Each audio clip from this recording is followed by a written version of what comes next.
बंदी छोड़ सतगुरु रामपाल जी परमेश्वर जी की जय हो। परम पिता परमात्मा सारी सृष्टि के रचनहार कुल मालिक असंख्य ब्रह्मांडों के स्वामी जगत गुरु तीनों लोकों में प्रवेश करके सबका धारण पोषण करने वाले राजाधिराज आत्माधार नाथों के नाथ देवों के देव महादेव सर्वेश्वर महेश्वर मृत्युंजय अजरो अमर आदि अनादि सनातनी प्रभु जगत पिता जगदीश्वर श्री श्री 1008 की उपाधि के वास्तविक अधिकारी अकाल मूरत सौद स्वरूपी राम वासुदेव सर्वगतम ब्रह्म परम पूज्य प्रथम पूज्य परम संत परम पुरुष परम धनी परम दयालु सत्य कबीर हक्का कबीर अल्लाहु कबीर अल्लाहु अकबर बाखबर अल्लाह ताला जगत के तारणहार जगत के मुक्तिदाता जगत के जगन्नाथ हारे के सहारे हिंदुओं के राम मुसलमानों के अल्लाह सिखों के वाहिगुरु ईसाइयों के मसीह दया के सागर दयानिधि करुणा के सागर करुणानिधि स्वयंभू परिभू संकट मोचन कष्ट हरण मंगल करण दुख भंजन अविगत कबीर निर्विकार निर्विषम परमात्मा अलय अलेख सतगुरु आदि अनादि सतगुरु असली मर्यादा पुरुषोत्तम असली राम असली कृष्ण असली घनश्याम असली मुरारी राजाओं के राजा महाराजाओं के महाराजा शहंशाहों के शहंशाह सम्राटों के सम्राट भगवानों के भगवान अल्लाहों के अल्लाह प्रभुओं के प्रभु मसीहों के मसीह सच्चे वाहिगुरु बाबाओं के बाबा पीरों के पीर सेठों के सेठ जगत सेठ साड़सा सेठ सर्वगुण संपन्न अनंत कोटि कलाओं के स्वामी अनंत कोटि ब्रह्मांडों के नायक योगियों में महायोगी ध्यानियों में महाध्यानी सिद्धों में परम सिद्ध ज्ञानियों में तत्व ज्ञानी ब्रह्म ज्ञानी महाज्ञानी परम ज्ञानी सर्वश्रेष्ठ ज्ञानी विज्ञानी युवा कबीर समरथ कबीर असमवात अमित ओजा सच्चे रहनुमा करीम अल्लाह सुभान अल्लाह दुनिया के अंतिम पैगंबर 8 सितंबर 1951 से गांव धनाना जिला सोनीपत हरियाणा भारतवर्ष की पावन भूमि पे प्रकट रियल कल की भगवान श्री नारायण साकार हरि श्री बाबा साहिब नूर अनंत परमात्मा सच्चे दरवेश सच्चे बाखबर संत श्रोमणी सतगुरु रामपाल जी परमेश्वर जी के चरण कमल में आप और हम सभी भाई बहनों का अनंत कोटि दंडवत प्रणाम।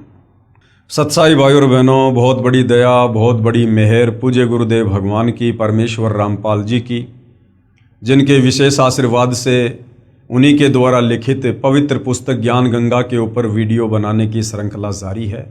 इसी श्रृंखला में आज हमारा ये 10वें नंबर का वीडियो है। प्रत्येक वीडियो को देखकर हमें अध्यात्म के विषय में बहुत ही गहन जानकारियां प्राप्त हुई है, क्योंकि जो पवित्र पुस्तक ज्ञान गंगा सतगुरु रामपाल जी ने लिखी है, ये पुस्तक सर्व धर्मों के सर्व पवित्र धर्मशास्त्रों के ज्ञान से प्रमाणित है। इस पवित्र पुस्तक ज्ञान गंगा के सत ज्ञान में तत्व ज्ञान में सूक्ष्म ज्ञान में किसी भी धर्म का कोई भी धर्मगुरु सुई की नोक रखने जितनी भी त्रुटि निकालने में सक्षम नहीं है। भाई और बहनों, वर्तमान में यदि इस पृथ्वी पर कहीं सत भक्ति है या शास्त्र अनुकूल साधना है तो केवल सतगुरु रामपाल जी परमेश्वर जी के चरणों में है। बाकी दुनिया शास्त्र विरुद्ध साधना ही कर रही है, जिस शास्त्र विरुद्ध साधना को करने के चलते हमें किसी प्रकार का कोई भी आध्यात्मिक लाभ प्राप्त नहीं हो सकता। बहुत सारे भाई बहनों के मन में शंका होगी कि वे लाभ प्राप्त क्यों नहीं हो सकता। हम तो सदियों से ब्रह्मा विष्णु महेश की परंपरागत पूजा करते आ रहे हैं। हम तो मंदिर में जाते हैं, मस्जिद में जाते हैं, चर्च में जाते हैं, गुरुद्वारे में जाते हैं, कावड़ लेकर आते हैं, मज़ारों पर चद्दर चढ़ाते हैं और हमें तो हर प्रकार के लाभ हो रहे हैं। हमारे काम धंधे बहुत बढ़िया चल रहे हैं, दिन दोगुनी रात चौगुनी हम व्यापार में उन्नति कर रहे हैं। हमारे बच्चे विदेशों में पढ़ रहे हैं, बड़ी बड़ी जॉब लग गए हैं, हमने बड़े बड़े मकान बना लिए हैं, हम बहुत जो है सुखी हैं। तो भाई और बहनों, यदि आप सतगुरु रामपाल जी परमेश्वर जी की वर्तमान में सही है तो आप शास्त्र वेदना कर रहे हैं। भले आप किसी मंदिर में कितना सोना चढ़ा रहे हैं, कितनी चांदी चढ़ा रहे हैं, कितने बड़े बड़े भंडारे और कथाएं क्यों ना करवा रहे हैं। यदि आप सतगुरु रामपाल जी की शरण में नहीं हैं तो आप किसी भी धर्म से संबंधित हैं, आप उन धर्मों की पवित्र पुस्तकों के विरुद्ध भक्ति कर रहे हैं। और रही बात आपकी इस भ्रमणा की कि हमें तो सर्व लाभ मिल रहे हैं, ये सर्व लाभ आपको वर्तमान शास्त्र विरुद्ध भक्ति के कारण नहीं मिल रहे हैं। ये आपकी आध्यात्मिक ज्ञानहीनता है। जब आप सतगुरु रामपाल जी के सत्संग सुनेंगे, सृष्टि रचना को सुनेंगे, तो आपको पता चलेगा कि शास्त्र विरुद्ध साधना करने के चलते भी व्यक्ति को जो लाभ होते हैं, वो लाभ उसके पूर्व जन्मों की भक्ति के पुण्यों के प्रतिफल में होते हैं। यानी आपका मनुष्य जन्म कोई प्रथम बार नहीं हुआ है। जब से हम परमपिता परमेश्वर कबीर साहिब से बिछुड़कर, सतलोक से बिछुड़कर इस काल के साथ यहाँ 21 ब्रह्मांड में आए हैं, तब से न जाने हमारे कितने अनंत करोड़ जन्म हो चुके हैं, जिनमें करोड़ों अरबों मनुष्य जन्म भी शामिल हैं। और उन मनुष्य जन्मों में ये कबीर परमात्मा रह रहकर आप और हमें संभालते रहते हैं, हमें सत भक्ति दान देते रहते हैं, हमें परमात्मा भक्ति से चार्ज करते रहते हैं। परंतु हम अंतिम श्वास तक मर्यादा में रहकर विश्वास के साथ भक्ति नहीं कर पाते, जिस कारण मोक्ष से वंचित रह जाते हैं। लेकिन वो भक्ति करने के चलते हमारी आध्यात्मिक बैटरी चार्ज हो जाती है और फिर अगले जन्मों में भले हम शत भक्ति नहीं करते हैं, हम किसी तत्वदर्शी संत की शरण में नहीं होते हैं, फिर भी हमें उन पूर्व जन्मों की सत भक्ति के कारण हमें सर्व लाभ मिलते रहते हैं। और हम ये सोचते हैं कि ये सर्व लाभ मुझे वर्तमान में जो मैं भक्ति कर रहा हूँ, उस भक्ति को करने के चलते मिल रहे हैं। तो भाई और बहनों, ऐसा बिल्कुल भी नहीं है। ये हमें परम संत के सत्संग सुनने से पता चलेगा, सृष्टि रचना को सुनने और समझने से पता चलेगा। तो भाई और बहनों, ये कलयुग है और हमारे जितने भी अच्छे कर्म थे, शुभ कर्म थे, जो पुण्य कर्म थे, वो हमने आज से पहले 3 युगों में, सतयुग, त्रेता, द्वापर में मनुष्य जन्म प्राप्त कर करके भोग लिए हैं। ज़्यादातर हमने खर्च कर दिए हैं। और वर्तमान में आप देखिएगा 90% लोग वर्तमान में भक्ति अवश्य करते हैं, वो चाहे किसी भी धर्म से संबंधित क्यों ना है, फिर भी उनकी दुर्गति हुई पड़ी है। देश का राजा भी उसी मंदिर में जाता है और देश का भिखारी भी उसी मंदिर के आगे भीख मांगता है। फिर दोनों में इतना अंतर क्यों? भाई और बहनों, दोनों ही शास्त्र विरुद्ध साधना कर रहे हैं। उस राजा के अभी पूर्व जन्मों के पुण्य चल रहे हैं, भिखारी के पूर्व जन्म के पुण्य समाप्त हो चुके हैं। और जिस दिन उस राजा के पुण्य समाप्त होंगे, उसकी भी ऐसी दुर्गति होगी, फिर आने वाले मनुष्य जन्म में या वर्तमान जन्म में भी हो सकती है। तो भाई और बहनों, इस आध्यात्मिक ज्ञान को अच्छे से समझने के लिए आप लोगों ने सृष्टि रचना को समझना बहुत ज़रूरी है। और ये जो सृष्टि रचना सतगुरु रामपाल जी परमेश्वर जी ने हमें समझाई है, हमें बताई है, सत्संगों में सुनाई है और अपनी पवित्र पुस्तकों में लिखी है, ये शास्त्र प्रमाणित है। इसमें किसी भी प्रकार की मीन मेख कोई भी नहीं निकाल सकता है। हाँ ठीक है, अपनी अज्ञानता और नादानी के चलते भले हम स्वीकार ना करें, परंतु सत्य सत्य ही होता है।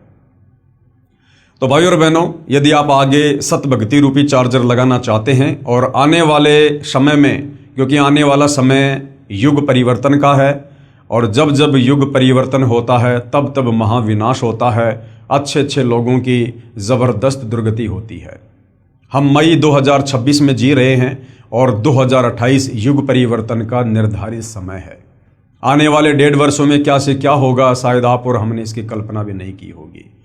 तो यदि आप युग परिवर्तन के दौरान उत्पन्न होने वाली समस्याओं से बचना चाहते हैं, अपने परिवार को बचाना चाहते हैं, तो सतगुरु रामपाल जी की शरण ही एकमात्र विकल्प है। और उसके लिए आपने पहले उनके ज्ञान को अच्छे से समझना होगा, सृष्टि रचना को समझना होगा, उनसे उपदेश प्राप्त करके मर्यादा में रह के भक्ति शुरू करनी होगी, तब आपका बचाव संभव है। तो भाई और बहनों, सतगुरु रामपाल जी से जुड़ने के लिए सबसे पहले ज्ञान समझना अति आवश्यक है और इस दिशा में हम सृष्टि रचना को समझ रहे हैं। सृष्टि रचना पर आज हमारा ये 4थे नंबर का वीडियो है और प्रत्येक वीडियो में हमने सृष्टि रचना के विषय में बहुत कुछ जाना है, बहुत कुछ समझा है। तो सृष्टि रचना की शुरुआत जब हमने की थी तो उसमें पूज्य गुरुदेव भगवान ने बताया कि सर्वप्रथम एक अनामी लोक था, जिसको अनामे लोक भी कहते हैं, जिसको अकय लोक भी कहते हैं। और उस अनामी लोक में, उस अकय लोक में कबीर परमात्मा जी अकेले ही रहा करते थे और कहीं कोई रचना नहीं थी।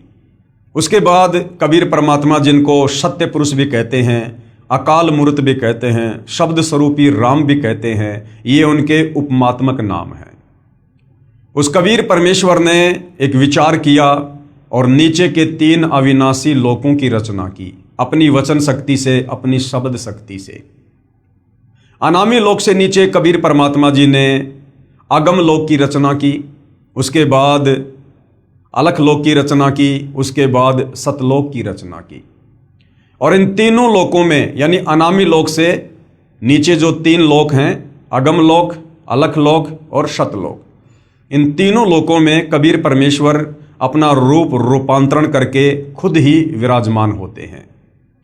उसके बाद सर्वप्रथम कबीर परमेश्वर जी ने सतलोक में सृष्टि की रचना करनी चाहिए। उसके लिए परमात्मा ने सबसे पहले अपने एक वचन से 16 द्वीपों की रचना की। उसके बाद अपने 16 शब्दों से, 16 वचनों से अपने 16 पुत्रों की रचना की और अपने प्रत्येक पुत्र को एक एक द्वीप में रहने का आदेश दिया। उसके बाद कबीर परमेश्वर जी ने अपने 12वें नंबर के पुत्र अचिंत से कहा कि बेटा अब आगे सतलोक में आप सृष्टि की रचना करो, मैं आपको वचन शक्ति देता हूं। अचिंत ने सृष्टि रचना में सहयोग के लिए एक आत्मा उत्पन्न की जिसको अक्षर पुरुष कहा जाता है, जिसको परब्रह्म भी कहा जाता है। वो अक्षर पुरुष सतलोक में बने एक मानसरोवर में जाकर सो गया और निंद्रा आ गई। काफी युगों तक वो निंद्रा से बाहर नहीं आया। अचिंत ने कबीर परमात्मा जी से प्रार्थना की कि परमात्मा, अक्षर पुरुष मानसरोवर में जाकर सो गया है, मेरी लाख कोशिशों के बावजूद भी वो बाहर नहीं आ रहा है और सृष्टि नहीं रची जा रही। तब कबीर परमेश्वर जी ने अपने पुत्र अचिंत से कहा कि बेटा आप सृष्टि रचना करने में सक्षम भी नहीं है, जिसका काम उसी को साजे और करे तो मूर्ख बाजे। कबीर परमेश्वर जी ने उस मानसरोवर के जल से थोड़ा जल लिया और एक अंडा बनाया अपनी वचन शक्ति से। उस अंडे में एक आत्मा प्रवेश की और मानसरोवर के जल में अंडा छोड़ दिया। अंडा मानसरोवर के जल में नीचे जाता है और अंडे की गड़गड़ाहट से अक्षर पुरुष की निंद्रा भंग होती है। नींद खुलते ही अक्षर पुरुष ने अंडे की ओर गुस्से से देखा, जिससे अंडा 2 भाग हो जाता है।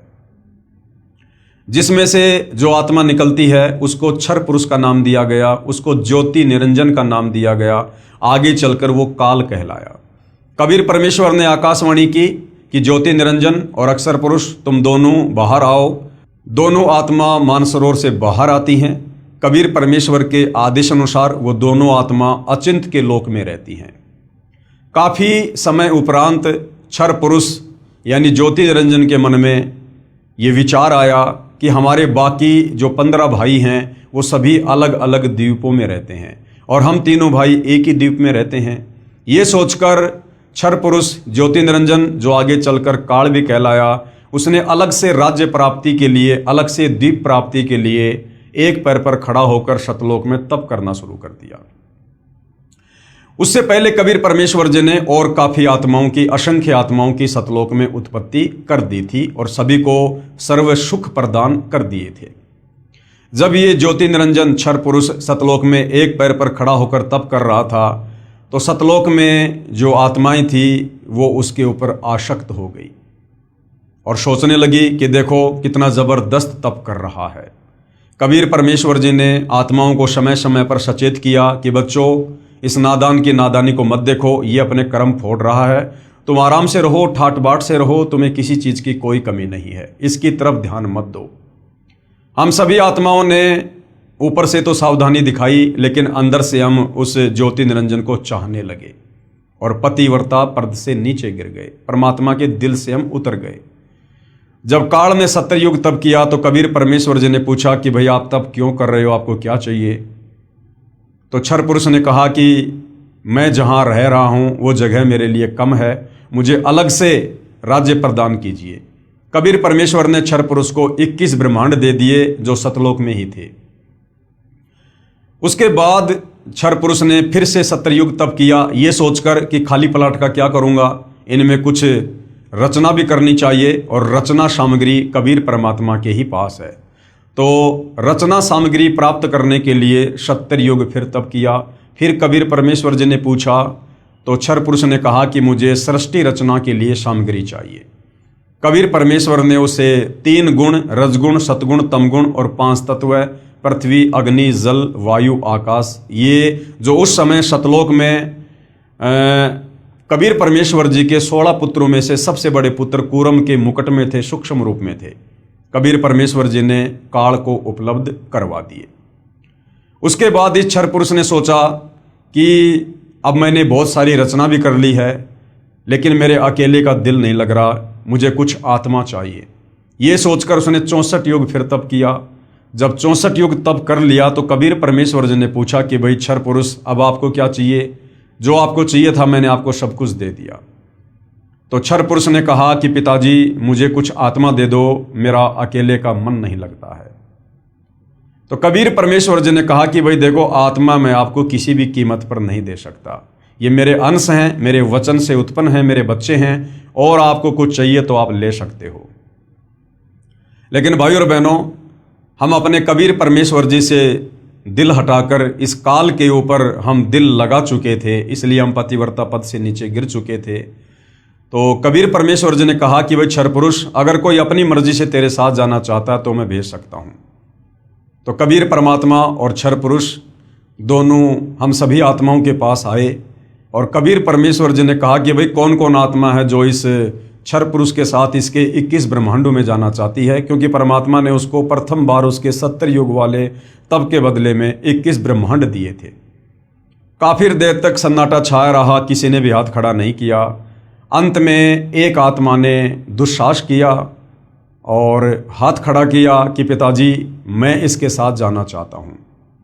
उसके बाद देखा सभी आत्माओं ने हाथ खड़े कर दिए।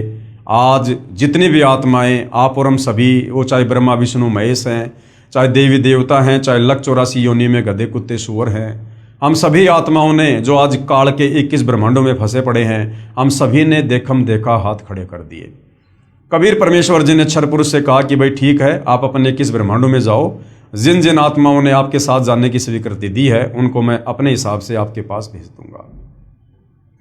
ज्योति निरंजन यानी क्षर पुरुष, जो आगे चलकर काल कहलाया, अपने 21 ब्रह्मांडों में चला गया।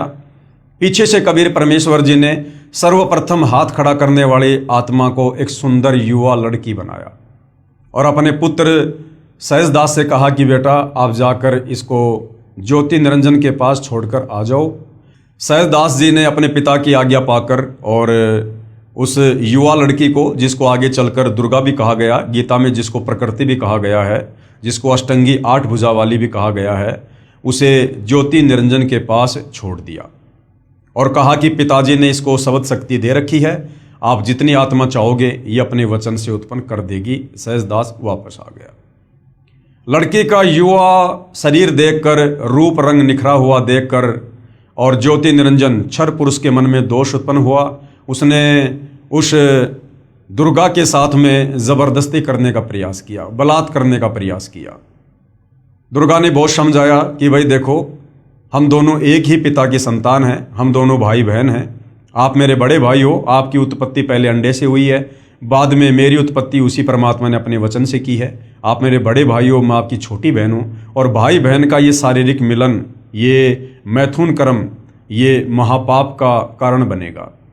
लेकिन विषय वासनाओं के वशीभूत होने के कारण क्षर पुरुष ने उसकी एक नहीं सुनी और जबरदस्ती करने का प्रयास किया। तो दुर्गा ने सूक्ष्म रूप बनाकर उसके मुख के माध्यम से उसके पेट में जाकर शरण ली और पेट में जाकर दुर्गा ने अपने पिताजी कबीर भगवान से अर्ज की, प्रार्थना की कि हे पिता, मेरी रक्षा करो। कबीर परमेश्वर वहाँ अपने पुत्र जोगजित का रूप बनाकर जाते हैं और दुर्गा को उसके पेट से बाहर निकालते हैं और उसके बाद क्षर पुरुष यानी ज्योति निरंजन को श्राप देते हैं कि आज के बाद तेरा नाम काल होगा और तू प्रतिदिन 1 लाख मानव शरीरधारी आत्माओं का भक्षण किया करेगा, आहार किया करेगा। और आज अभी इसी समय तुझे सतलोक से 16 शंख कोश की दूरी पर निष्कासित किया जाता है। ये कहते ही इस क्षर पुरुष के 21 ब्रह्मांड दुर्गा सहित और दुर्गा के अंदर जितने भी आत्माएं प्रवेश थी, विमान की तरह चल पड़ा और सतलोक से 16 शंख कोश की दूरी पर आकर रुक गया। हालांकि बीच में थोड़ा सा प्रकरण आता है कि जब ये 21 ब्रह्मांड विमान की तरह सतलोक से बाहर जा रहे थे तो बाहर सीमा पर सहजदास का लोक आता है। वहाँ पर ही क्षर पुरुष ने अपने भाई से अर्ज की कि मेरे विमान को यहाँ पर उतार लो, परमात्मा जी से आप प्रार्थना करो, मेरे से बहुत बड़ी गलती हो गई है। जब सहजदास जी ने कबीर परमेश्वर जी से आज्ञा लेनी चाहिए तो कबीर परमात्मा ने मना कर दिया कि अगर उसको रोका तो मेरे से फिर बुरा कोई नहीं होगा। यानी परमेश्वर ने कहा कि मैं मन कर्म वचन से कहता हूँ उसको यहाँ से बाहर निष्कासित कर दो। सहजदास ने कहा कि भैया मेरे बस की बात नहीं है, पिताजी ने मना कर दिया है। और सतलोक से 16 संकोच की दूरी पर इस काल के 21 ब्रह्मांड आकर स्थिर हो गए परमेश्वर की वचन शक्ति से, जिसको हम गुरुत्वाकर्षण शक्ति कहते हैं। उसके बाद भाई और बहनों, इस काल ने, क्षर पुरुष ने, ज्योति निरंजन ने दुर्गा के साथ में मनमानी करनी चाहिए और कहा कि अब मेरा कौन क्या बिगाड़ेगा, अब जो मन में आएगा वो मैं करूँगा, मुझे जो सज़ा मिलनी थी वो पिताजी ने दे दी है। दुर्गा ने फिर समझाया, बहुत कोशिश की, लेकिन ये नहीं माना। अंत में इसने दुर्गा के साथ में पति पत्नी व्यवहार किया और 3 पुत्रों की रचना की, ब्रह्मा की, विष्णु की और शंकर जी की। और अपने तीनों बेटों को एक एक गुण से युक्त कर दिया।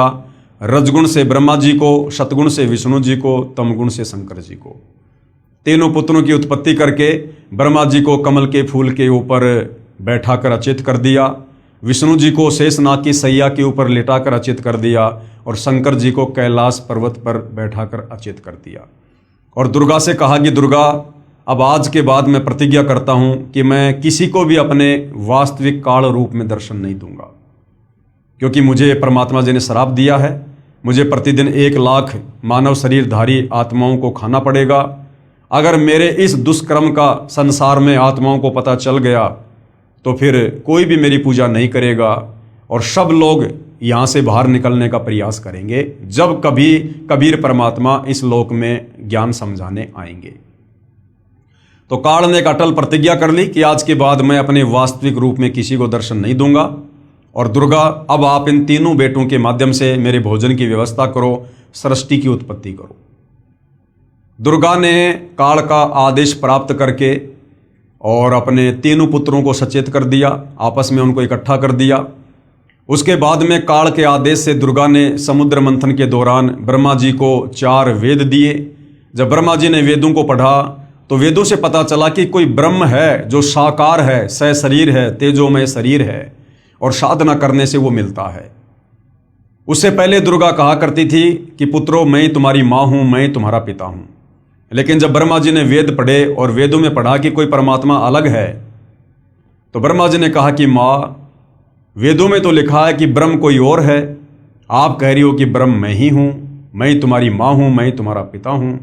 तो दुर्गा ने सच बताना पड़ा और दुर्गा ने कहा कि बेटा, तुम्हारा पिता है लेकिन वो तुम्हें दर्शन नहीं देगा।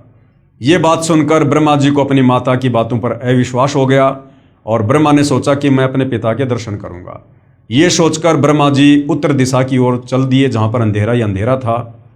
जाने से पहले दुर्गा ने कहा कि बेटा, अगर तुझे तेरे पिता ब्रह्म ने दर्शन नहीं दिए तो तू क्या करेगा? ब्रह्मा ने कहा कि मैं आपको अपनी शक्ल नहीं दिखाऊंगा।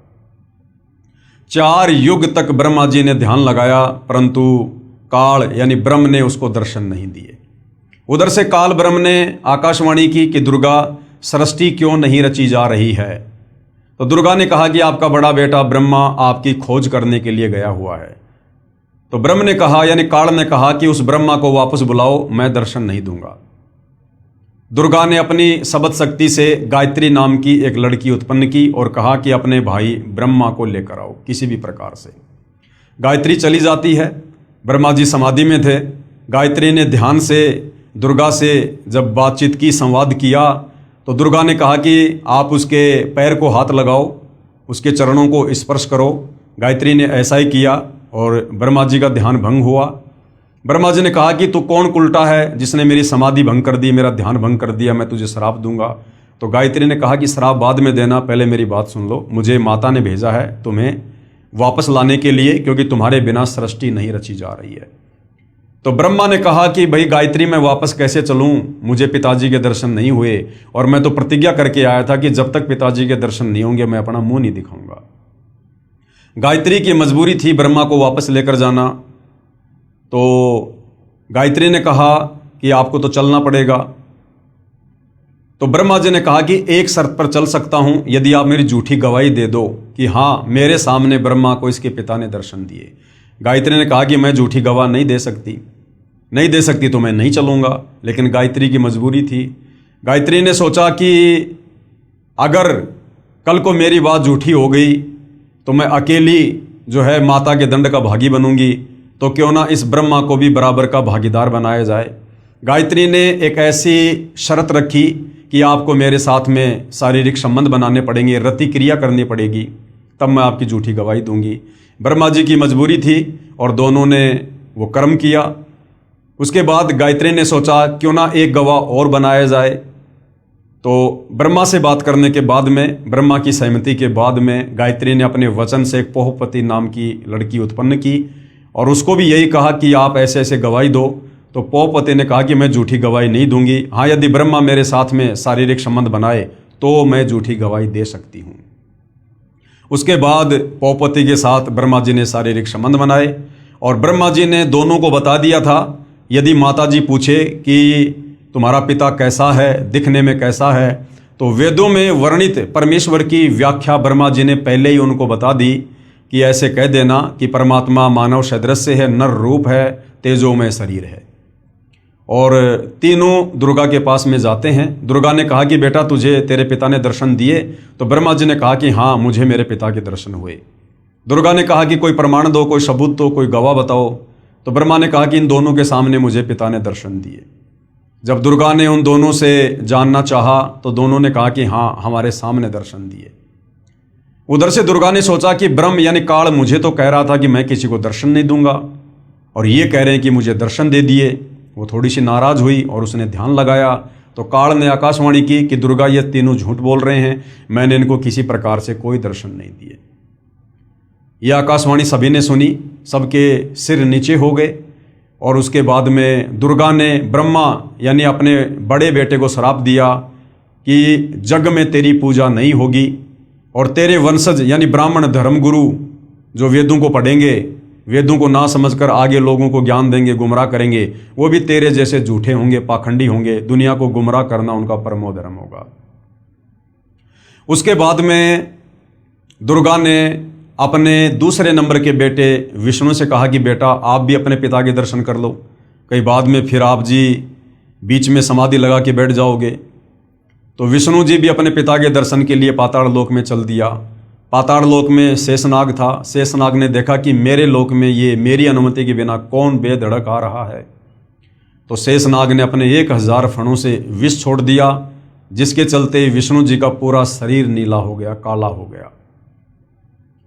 विष्णु जी ने जैसे ही उसके साथ युद्ध करना चाहा तो काल ने आकाशवाणी की कि बेटा इसका बदला मैं तुझे द्वापर युग में दूंगा, तो श्री कृष्ण रूप में जाएगा और ये काली दह में कालेंद्री नाम का नाग होगा, उस समय मैं तुझे इसका बदला दूंगा। विष्णु जी वापस आ गए, अपनी माँ को आके सब कुछ सच सच बता दिया कि मुझे मेरे पिता के दर्शन नहीं हुए। दुर्गा बड़ी प्रसन्न हुई और कहा बेटा तू सतवादी होगा और जग में तेरी पूजा होगी। उसके बाद में अपने तीसरे पुत्र शंकर जी को भी दुर्गा ने कहा कि बेटा आप भी अपने पिता के दर्शन करने का प्रयास कर लो, तुम्हारे दोनों भाइयों को तो पिता ने दर्शन दिए नहीं। शंकर जी इस मामले में थोड़े समझदार निकले। उन्होंने कहा कि माता जब मेरे दोनों बड़े भाइयों को मेरे पिता ने दर्शन नहीं दिए तो फिर मैं व्यर्थ में क्यों प्रयास करूं। हे माँ मुझे ऐसा वरदान दे दो कि मैं अमर हो जाऊं, कभी ना मरूं। तो दुर्गा ने कहा कि बेटा इस 21 ब्रह्मांड में ये अमरत्व का वरदान नहीं मिल सकता, यहाँ जिसका जन्म हुआ है उसकी मृत्यु निश्चित है। लेकिन शंकर जी को ध्यान लगाने की विधि बताई, जिसके चलते शंकर जी की उम्र अपने दोनों भाइयों से 7 गुना ज़्यादा है। उसके बाद भाइयों और बहनों, काल के आदेश से दुर्गा ने समुद्र मंथन पर अपने तीनों पुत्रों ब्रह्मा विष्णु महेश को भेज दिया और कहा कि समुद्र मंथन में जो भी वस्तु निकले उसकी मुझे जानकारी देना और उनको अलग अलग रखना।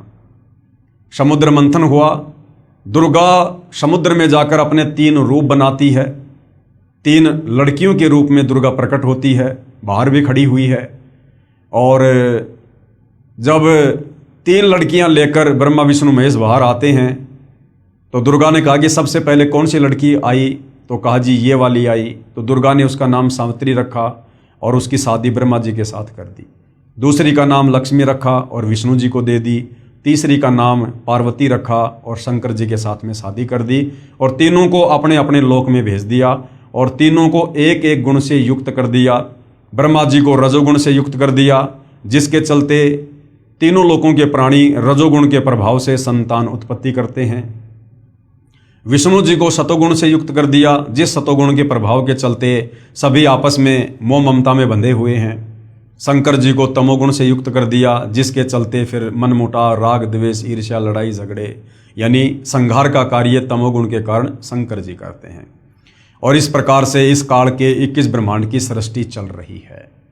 कुल मिला के भाइयों और बहनों बात यह है कि इस काल को प्रतिदिन 1 लाख मानव शरीरधारी स्त्री या पुरुषों के सूक्ष्म शरीर से निकली वासना को खाने का श्राप लगा हुआ है, जिसके चलते ये गुप्त ऊपर 21वें ब्रह्मांड में रहता है, जहाँ पर इसने तपतशिला बना रखी है, जीवों को भून भून के खाता है और अपने तीनों पुत्रों की ब्रह्मा विष्णु महेश की जो है ड्यूटी लगा रखी है अपने भोजन के लिए, आप और हम मानव शरीरधारी प्राणियों की उत्पत्ति करने की।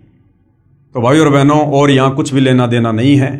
काल ने केवल अपने भोजन के लिए सारी व्यवस्था कर रखी है और हम सभी प्राणी समय समय पर अपने कर्मों का दंड भोगने के लिए कभी लक 84 योनि में गधे कुत्ते सुअर बनते हैं, कभी नरक में जाते हैं, कभी स्वर्ग में जाते हैं। और इसी प्रकार से जन्म मृत्यु का सिलसिला, लक 84 योनियों का सिलसिला, ये लगातार अनंत युगों से चलता आ रहा है। इस काल की चक्की से बाहर निकालने के लिए, इन कष्टों से बाहर निकालने के लिए वो कबीर परमात्मा, सारी सृष्टि का मालिक, सतलोक से चलकर स्वयं ही यहाँ पर समय समय पर आता है।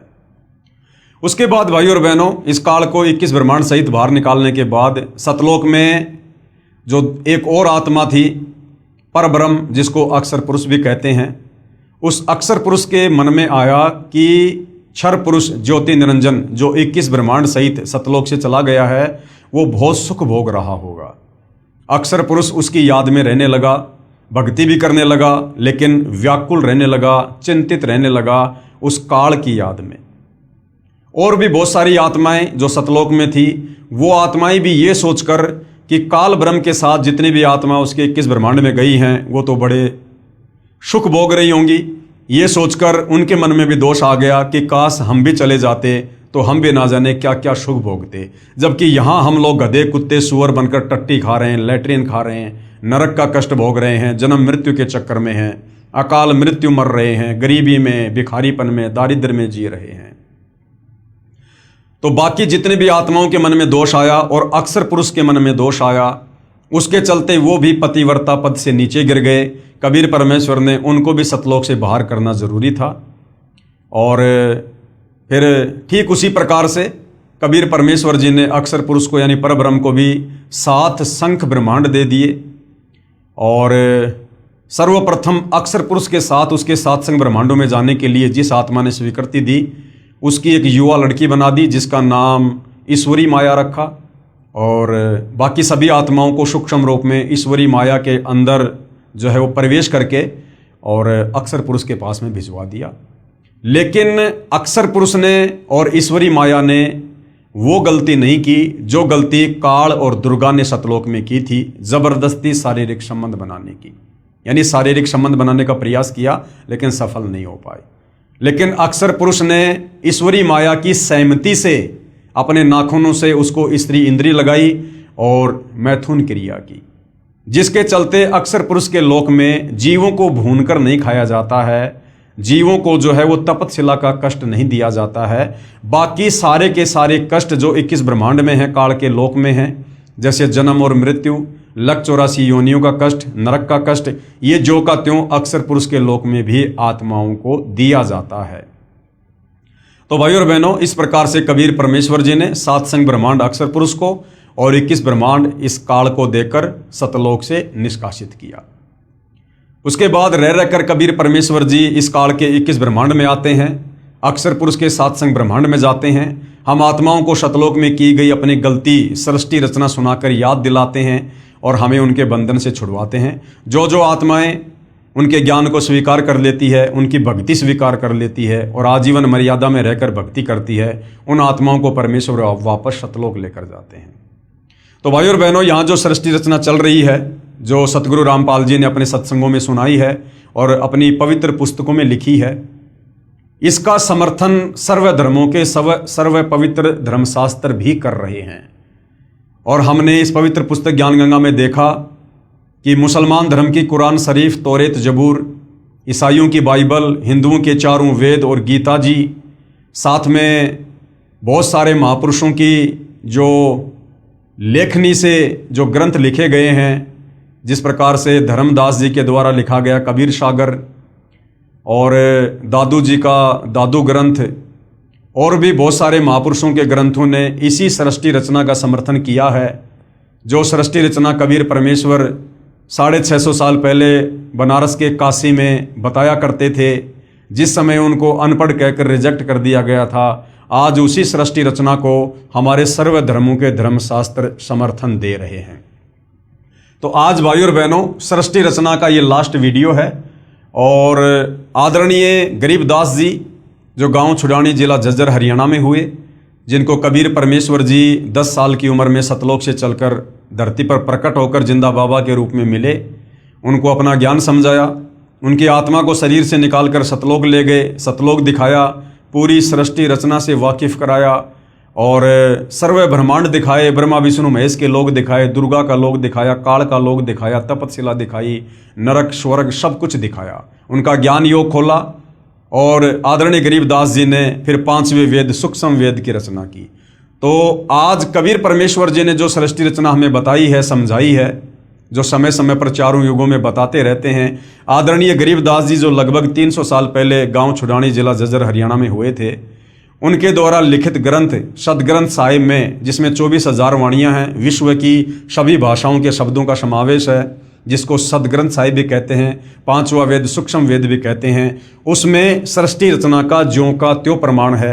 अब हम पढ़ेंगे, देखेंगे, ताकि हमें पूर्ण विश्वास हो जाए कि सतगुरु रामपाल जी ने हमें जो सृष्टि रचना बताई है वो ज्यों की त्यों है और हमने उस पर विश्वास करना चाहिए और उनसे उपदेश लेकर अपनी आत्मा का कल्याण करवाना चाहिए। आदरणीय गरीबदास साहिब जी की अमृतवाणी में सृष्टि रचना का प्रमाण। आदि रमैणी सदग्रंथ पेज नंबर 690 से 692 तक।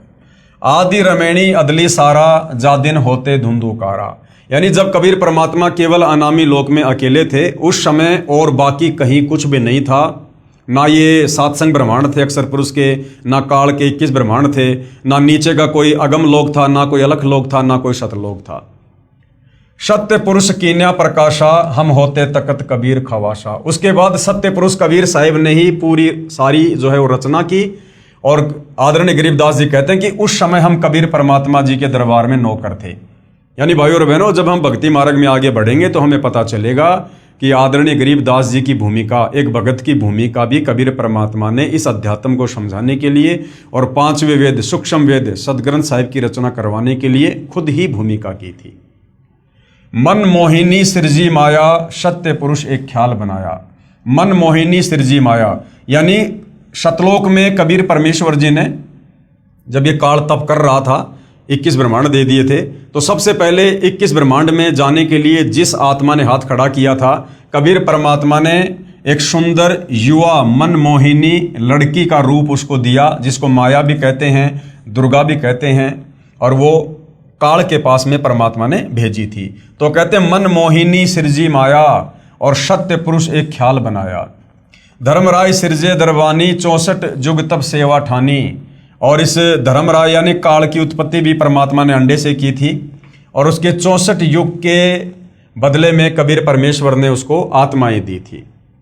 पुरुष पृथ्वी जाकू दीनी, यानी 21 ब्रह्मांड परमात्मा ने उसको दिए। राज करो देवा आधीनी, और कबीर परमेश्वर जी ने कहा कि आधीनी के साथ में सत का राज करना। ब्रह्मांड 21 राज तुम दीन्या, मन की इच्छा सब जुग लीन्या। माया मूल रूप एक छाजा, और मोही लिए जिन धर्म राजा। यानी जो युवा लड़की कबीर परमेश्वर जी ने बनाकर क्षर पुरुष के पास भेजी थी, उसका युवा रूप देखकर काल वासना से प्रेरित हो गया, यानी धर्मराज को कामदेव ने मोह लिया। धर्म का मन यानी उस काल का मन चंचल चितधारा, मन माया का रूप विचारा। दुर्गा का सुंदर रूप देखकर ये काल जो है क्षरपुरुष जो है डगमग हो गया। चंचल चेरी चपल चिरागा, याके परसे सर्वस जागा। धर्मराय कीन्या मन का भागी, विषय वासना संग से जागी। आदि पुरुष अदली अनरागी, धर्मराय दिया दिल से त्यागी। उस मंद कर्म को करने के चलते, यानी दुर्गा के साथ में जो जबरदस्ती काल में करनी चाहिए, उसके चलते कबीर परमात्मा ने धर्मराय यानी क्षर पुरुष को, काल को दिल से त्याग दिया। पुरुष लोक से दिया ढहाई, यानी सतलोक से बाहर निकाल दिया। अगम दीप चली आए भाई। सहज दास जिस दीप रहनता। जब ये काल 21 ब्रह्मांड सही सतलोक से जा रहा था तो आगे चलकर सहज दास का लोक था, वहां पर इसने अपना विमान रोकने की सहज दास से प्रार्थना की। कारण कौन कौन कुलपन था। धर्मराय बोले दरबानी। इस काल ने, जिसको धर्मराय भी कहते हैं क्षर पुरुष, ये बोला सुनो सहज दास ब्रह्मज्ञानी कि हे बड़े भाई मेरी बात सुनो। 64 युग हम सेवा कीनी। मैंने 64 युग तक एक पैर पे खड़ा होकर तप किया। पुरुष पृथ्वी हमको दीनी। तब परमात्मा ने मुझे ये अलग से राज्य दिया। चंचल रूप भया मन मोरा। उस युवा लड़की को देखकर मेरा मन चंचल हो गया और मैंने बदतमीजी की। मन मोहिनी ठगिया भोरा। और उसने मुझे ठग लिया, यानी मैं उसके ऊपर आसक्त हो गया, जिस कारण से परमात्मा जी नाराज हो गए। सत्य पुरुष के ना मन भाए, यानी कबीर परमात्मा के मैं दिल से उतर गया, उनके मन नहीं भाया। पुरुष लोक से हम चली आए और मेरे को सतलोक से बाहर निकाल दिया। अगर दीप सुनत बड़भागी, सहज दास मेटो मन पागी। यानी अब आप मेरे इस 21 ब्रह्मांड को, अभिमान को अपने लोक में रख लो, मैं यहां रह जाऊंगा। बोले सहज दास दिलदानी, हम तो चाकर सत सहदानी। सहज दास जी बोले भाई मैं तो कबीर परमात्मा का नौकर हूं, सत्य पुरुष से अर्ज गुजारूं तब तुम्हारा विमान उतारूं। पहले मैं कबीर भगवान से, सत्य पुरुष से प्रार्थना करूंगा, अगर उनकी आज्ञा होगी तो मैं तेरे विमान को यहां पर रोकूंगा। सहज दास को किया पियाना। सहज दास कबीर परमेश्वर जी के पास में गए, सत्य लोक लिया परवाना, यानी सतलोक के लिए चल दिए। सत्य पुरुष साहिब सरभंगी, अविगत अदली अचल अभंगी। यानी कबीर परमेश्वर की उन्होंने तरह तरह से महिमा की। धर्मराय तुमरा दरबानी, कि एक वो क्षर पुरुष, वो धर्मराय आपके दरबार का नौकर। अगर दीप चली गए प्राणी, कौन हुक्म अदली एक साचा। हे कबीर परमात्मा मेरे लिए क्या आदेश है, उसके विमान को रोकना है या नहीं रोकना है। विषय लोक जा तीन्यू बाचा। कबीर परमात्मा ने कहा कि उसको विषय लोक में जाने दो, उसको यहां से बाहर निकलने दो। तीन्यू बाचा यानी मन कर्म वचन से कहता हूं, उसको यहां से निकालो। सहज विमान चले अधिकाई, छिन में अगर दीप चली आई। सहज दास पल भर में वहां से वापस आ गया। हम तो अर्ज करी अनुरागी, कि भाई ज्योति निरंजन मैंने तो सत्य पुरुष से अर्ज की थी तुम विषय लोक जाओ बड़भागी, लेकिन परमात्मा ने मना कर दिया, तुम विषय लोक में जाओ। धर्मराय के चले विमाना, और 21 ब्रह्मांड विमान की तरह वहां से चल पड़े। मान सरोवर आए प्राणा। उसके बाद सतलोक में एक मान सरोवर है, वहां पर वो विमान आया। मान सरोवर रहन न पाए। काल ने वहां पर रहने की कोशिश की, लेकिन परमात्मा ने वहां भी नहीं रहने दिया। दरे कबीरा थाना लाए। वहां पर कबीर परमात्मा खुद ही बैठे हुए थे। बंकनाल की विस्मी बाटी, तहां कबीरा रोकी घाटी। इन पांचों मिल जगत बंधाना, लख 84 जीव संताना। उसके बाद भाइयों और बहनों, आगे की जो सृष्टि है उसका आपको ज्ञान है ही, कि किस प्रकार से इस काल ने अपने भोजन के लिए और दुर्गा से अपने 3 पुत्रों की रचना की, तीनों को एक एक गुण से युक्त कर दिया, और हम जीवों की उत्पत्ति और संहार करवा के किस प्रकार से ये काल अपनी 21 ब्रह्मांड की सृष्टि चला रहा है। तो कहते हैं इन पांचों मिल जगत बंधाना। इन पांचों यानी काल, दुर्गा और तीनों इनके बेटे ब्रह्मा विष्णु महेश, इन पांचों ने मिलकर पूरे संसार को मूर्ख बना रखा है। सबको कर्म बंधन में, लख 84 में, जन्म मरण में बांध रखा है। इन पांचों मिल जगत बंधाना, लख 84 जीव संताना। लख 84 में जीवों को यातना दे रहे हैं। ब्रह्मा विष्णु महेश और माया, धर्मराय का राज पठाया।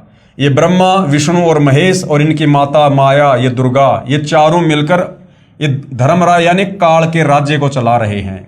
यो खोकापुर झूठी बाजी, ये काल का 21 ब्रह्मांड, इसको खोकापुर कहा गया है। और भिस्त बैकुंठ दगासी साजी, और इसने जो नरक सुरग बना रखे ना, केवल हमारे को धोखा देने के लिए। कृत्रिम जीव बुलाने भाई, निज घर की तो खबर न पाई। और हमारे को एक कृत्रिम जीव बना दिया, आत्माओं के ऊपर ये चोला लगा के हमारे को जन्मने और मरने वाले जीवों की संज्ञा में लाके खड़ा कर दिया। और निज घर की तो खबर न पाई, और हमारा जो वास्तव में जो घर है सतलोक, उसकी अब किसी को खबर नहीं लगने देता कि तुम कहाँ से आए थे, क्यों आए थे, क्या तुमने गलती करी थी जिस कारण से तुम यहाँ पर फंसे पड़े हो, इसकी खबर नहीं लगने दे रहा। 1.25 लाख उपजे नित हंसा। 1.25 लाख जीवों की उत्पत्ति दुर्गा काल के लिए रोजाना करती है। 1 लाख विनसे नित हंसा, और 1 लाख को ये काल रोजाना खाता है। उत्पत्ति खपती परले केरी, हर शोक जोरा जमजेरी। यानी जन्म मरण और ये दुख, ये सारे यहाँ पर काल के जो कष्ट हैं वो दिए जा रहे हैं। पांचों तत्व हैं परले माही, सतगुण रजगुण तमगुण झाई। आठों अंग मिली है माया, पिंड ब्रह्मंड सकल भरमाया। याम में सुरती शब्द की डोरी, पिंड ब्रह्मंड लगी है खोरी। श्वासा पारस मन गए राखो, खोले कपाट अमीर चाखो। यानी कबीर परमेश्वर जी आकर जो श्वासों का नाम देते हैं, सतनाम देते हैं, उससे फिर हमारा ज्ञान योग खुलता है और हमें यहाँ से बाहर निकलने का रास्ता मिलता है। सुनाऊं हंस शब्द सुनदासा, अगम दीप है अग है बासा। फिर कबीर परमेश्वर तत्वदर्शी संत के रूप में आते हैं और हमें फिर वास्तविक ज्ञान बताते हैं, भक्ति देते हैं और हमें फिर अगम दीप यानी सबसे आगे का जो दीप है, जो सतलोक है, हमें उसकी जानकारी देते हैं। भव सागर जमदंड जमाना, धर्मराय का है तलबाना। पांचों ऊपर पद की नगरी, बाट विहंगम बंकी डगरी। इन पांचों के ऊपर दुर्गा काल और ब्रह्मा विष्णु महेश के ऊपर वो वास्तविक वो नगर है, सतलोक है, जहाँ पर जाना इतनी आसान बात नहीं है। हमरा धर्मराय से दावा, भवसागर में जीव भरमावा। कबीर परमेश्वर का जो है इस धर्मराज यानी काल के साथ में एग्रीमेंट है। हम तो कहें अगम की बाणी, जहाँ अविगत अदली आप बिनानी। बंदी छोड़ हमारा नामम, अजर अमर है अस्तिर ठामर। जुगन जुगन हम कहते आए, जम जोरा से हंस छुड़ाए। यानी युगों युगों से हम यहाँ पर आ रहे हैं, सृष्टि रचना बता रहे हैं, ज्ञान समझा रहे हैं। जम यानी काल, जोरा यानी मौत, इससे हम जीवों को छुटाने का प्रयास करते हैं। जो कोई माने शब्द हमारा, जो हमारे ज्ञान को स्वीकार कर लेता है, भवसागर नहीं भर में धारा, वो दोबारा काल के किस ब्रह्मांड में नहीं आता, उसका मोक्ष हो जाता है।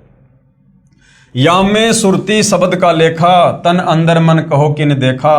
दास गरीब अगम की वाणी, खोजा हंसा शब्द सैदानी। उपरोक्त अमृतवाणी का भावार्थ है कि आदरणीय गरीबदास साहिब जी ने भी यही कहा है कि यहाँ पहले केवल अंधकार था तथा पूर्ण परमात्मा कबीर साहिब जी सतलोक में तख्त सिंहासन पर विराजमान थे। हम वहाँ चाकर थे यानी नौकर थे। परमात्मा ने ज्योति निरंजन को उत्पन्न किया,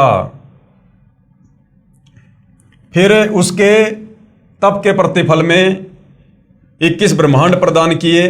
फिर माया यानी प्रकृति, जिसको दुर्गा भी कहते हैं, उसकी उत्पत्ति की।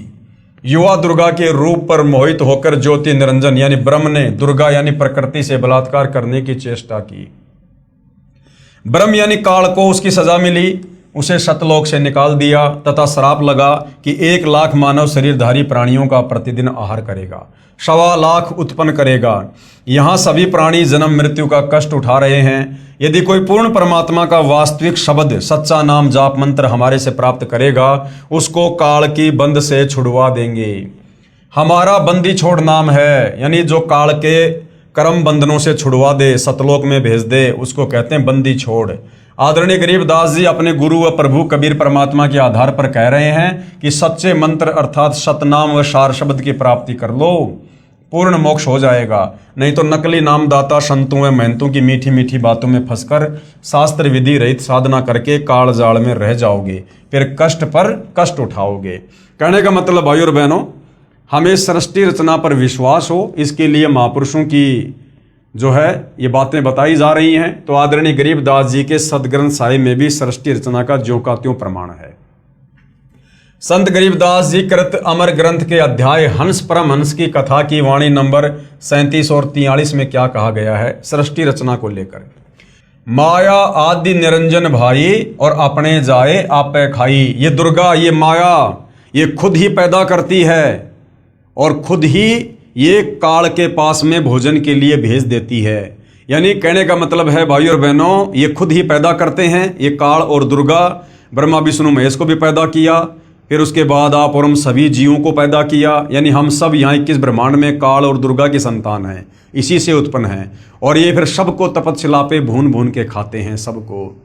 एक सत्संग में गुरुदेव ने बताया कि ये दुर्गा भी, ये दुर्गा और काल ये दोनों जीवों को खाते हैं, दोनों के दोनों। क्योंकि मालिक ने बताया जब घर में भोजन बनता है तो पत्नी भी खाती है। तो ये काल की 21 ब्रह्मांड की जो सृष्टि है, उसके जो घटिया नियम हैं, जो कर्म हैं, उसके बारे में बताया जा रहा है, ताकि हमारी आस्था यहाँ से हटे कि ये माया यानी दुर्गा और ये निरंजन यानी काल, ये दोनों हमें उत्पन्न करते हैं जीवों को और दोनों ही खाते हैं। ब्रह्मा विष्णु महेश चेला, ओम सोहम का है खेला। शिखर शून्य में धर्म अन्यायी, जिन शक्ति डायन महल पठाई। शिखर शून्य में यानी 21वें ब्रह्मांड के टॉप मोस्ट पैलेस पर, उस ब्रह्मलोक में शिखर शून्य में सबसे ऊपर 21 ब्रह्मांड में ये धर्म यानी ये काल अन्यायी रहता है। जिन शक्ति डायन महल पठाई, और जिसने दुर्गा को यहाँ पर जीवों की उत्पत्ति और जो है प्रलय के लिए यहाँ पर एक जिम्मेदारी दे रखी है, एक नौकरी दे रखी है। लाख ग्रास से नित उठ दूती, और ये दुर्गा क्या करती है, ये प्रतिदिन 1 लाख को मारती है अपने पति के भोजन के लिए। माया आदि तकत की कुत्ती, 1.25 लाख गढ़िए नित भांडे, और 1.25 लाख की रोजाना उत्पत्ति करती है। हंसा उत्पत्ति प्रलय डांडे। ये तीनों चेला बटपारी, ये ब्रह्मा विष्णु महेश, ये इन तीनों को इस काल का चेला कहा है। ये तीनों काल के बेटे हैं, उसके लिए भोजन तैयार करते हैं। ये तीनों चेला बटपारी सिरजे पुरुषा सिरजे नारी, जो रजोगुण के प्रभाव से जो है स्त्री और पुरुषों की उत्पत्ति करते हैं और फिर अपने पिता के लिए भोजन तैयार करते हैं। खोकापुर में जीव भुलाए, शौपन बहिस्त बैकुंठ बनाए। आप और हम सबको यहाँ पर धोखा देकर जन्म और मरण के चक्कर में डाल रखा है, कभी स्वर्ग में, कभी नरक में, कभी लक 84 में। यो अरहट का कुआ लोई, या गढ़बंध्या है सब कोई। 21 ब्रह्मांड काल का ये अरहट का कुआ है। जन्म लेना मरना, जन्म लेना मरना, लक 84 में, स्वर्ग में, नरक में। कीड़ी यानी चीटी, कुंजर यानी हाथी, और अवतारा यानी ब्रह्मा विष्णु महेश, जो ये अवतार रूप में आते हैं। अरहट डोर बंधे कई बारा, ये काल किसी को नहीं छोड़ता है। इस अरहट की डोरी से जन्म और मरण के चक्कर में कीड़ी से लेकर हाथी और ये अवतार ब्रह्मा विष्णु महेश भी बंधे हुए हैं। अरब अलील इंदर हुए हैं भाई, अरब अलील इंदर, अरहट डोरी बंधे सब आई। शेष महेश अरु गणेश ताई, अरहट डोरी बंद सब आई। शेष यानी शेषनाग, महेश यानी ये शंकर जी, और ये गणेश आदि जितने भी देवी देवता हैं, ये सब इस काल की जन्म मृत्यु रूपी अरहट की डोरी से बंधे हुए हैं। सबका जन्म और मरण है। शुक्रादिक यानी सुखदेव जैसे ऋषि भी, ध्रुव भी, और प्रहलाद भी, और ब्रह्मादिक यानी ये ब्रह्मादि अर्थात ब्रह्मादिक का मतलब है ब्रह्मा विष्णु महेश भी, ये भी अरहट की डोरी से बंधे हुए हैं, यानी जन्म और मरण में हैं। कोटिक करता फिरता देखा, अरहट डोरी कहूँ सुन लेखा। चतुर्भुजी भगवान कहाँ, ब्रह्मा विष्णु महेश की 4 भुजाएं हैं, तो कहते हैं चतुर्भुजी भगवान कहाँ हैं, अरहट डोर बंधे सभा में। ये सब जन्म और मरण की डोरी से बंधे हुए हैं। यो है खोकापुर का कुआ, ये जो पृथ्वी लोक है, ये इस 21 ब्रह्मांड में कुआ है, कुआ, और या में पड़ा सो निश्चय मुआ। 21 ब्रह्मांड भी सतलोक की तुलना में कुआ है, और जो यहाँ पर आ गया वो अवश्य जन्म और मरण में रहेगा। आगे क्या बताया गुरुदेव भगवान ने, ज्योति निरंजन यानी काल बलि के वश होकर ये तीनों देवता रजगुण ब्रह्मा, सतगुण विष्णु, तमगुण शिव अपनी महिमा दिखाकर जीवों को स्वर्ग नरक तथा भवसागर में लक 84 योनियों में भटकाते रहते हैं। ज्योति निरंजन यानी काल अपनी माया से नागिनी की तरह जीवों को पैदा करते हैं और फिर मार देते हैं। जिस प्रकार नागिनी अपनी दुम से अंडों के चारों ओर कुंडली बनाती है, फिर उन अंडों पर अपना फन मारती है, जिससे अंडा फूट जाता है, उसमें से बच्चा निकल जाता है, उसको नागिनी खा जाती है।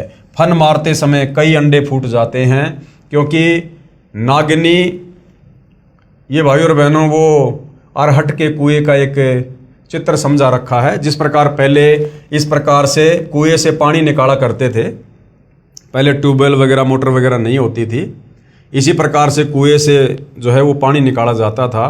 तो एक ये चैन है, ये चैन है, और इस चैन के साथ में बाल्टियां वेल्ड कर दी जाती थी और बैलों से इसको घुमाया जाता था।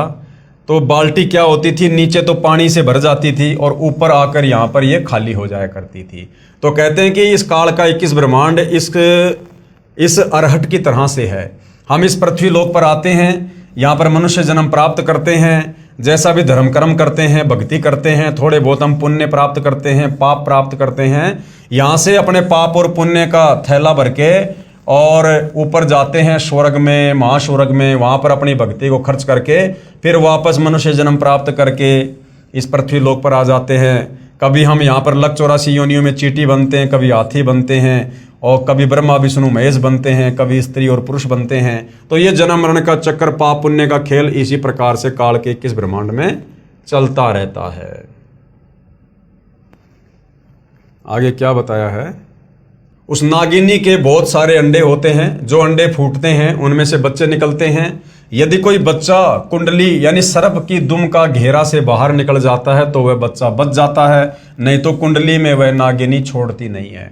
जितने बच्चे उस कुंडली के अंदर होते हैं उन सबको खा जाती है। जो साधक यानी जो भगत ब्रह्म यानी काल ब्रह्म यानी ज्योति निरंजन और देवी दुर्गा तथा ब्रह्मा विष्णु शिव तथा अन्य देवताओं तक की भक्ति करते हैं, वे काल ब्रह्म रूपी नागिनी के घेरे यानी जन्म मरण के चक्कर में काल रोक में रह जाते हैं, जिनको काल ज्योति निरंजन खाता है।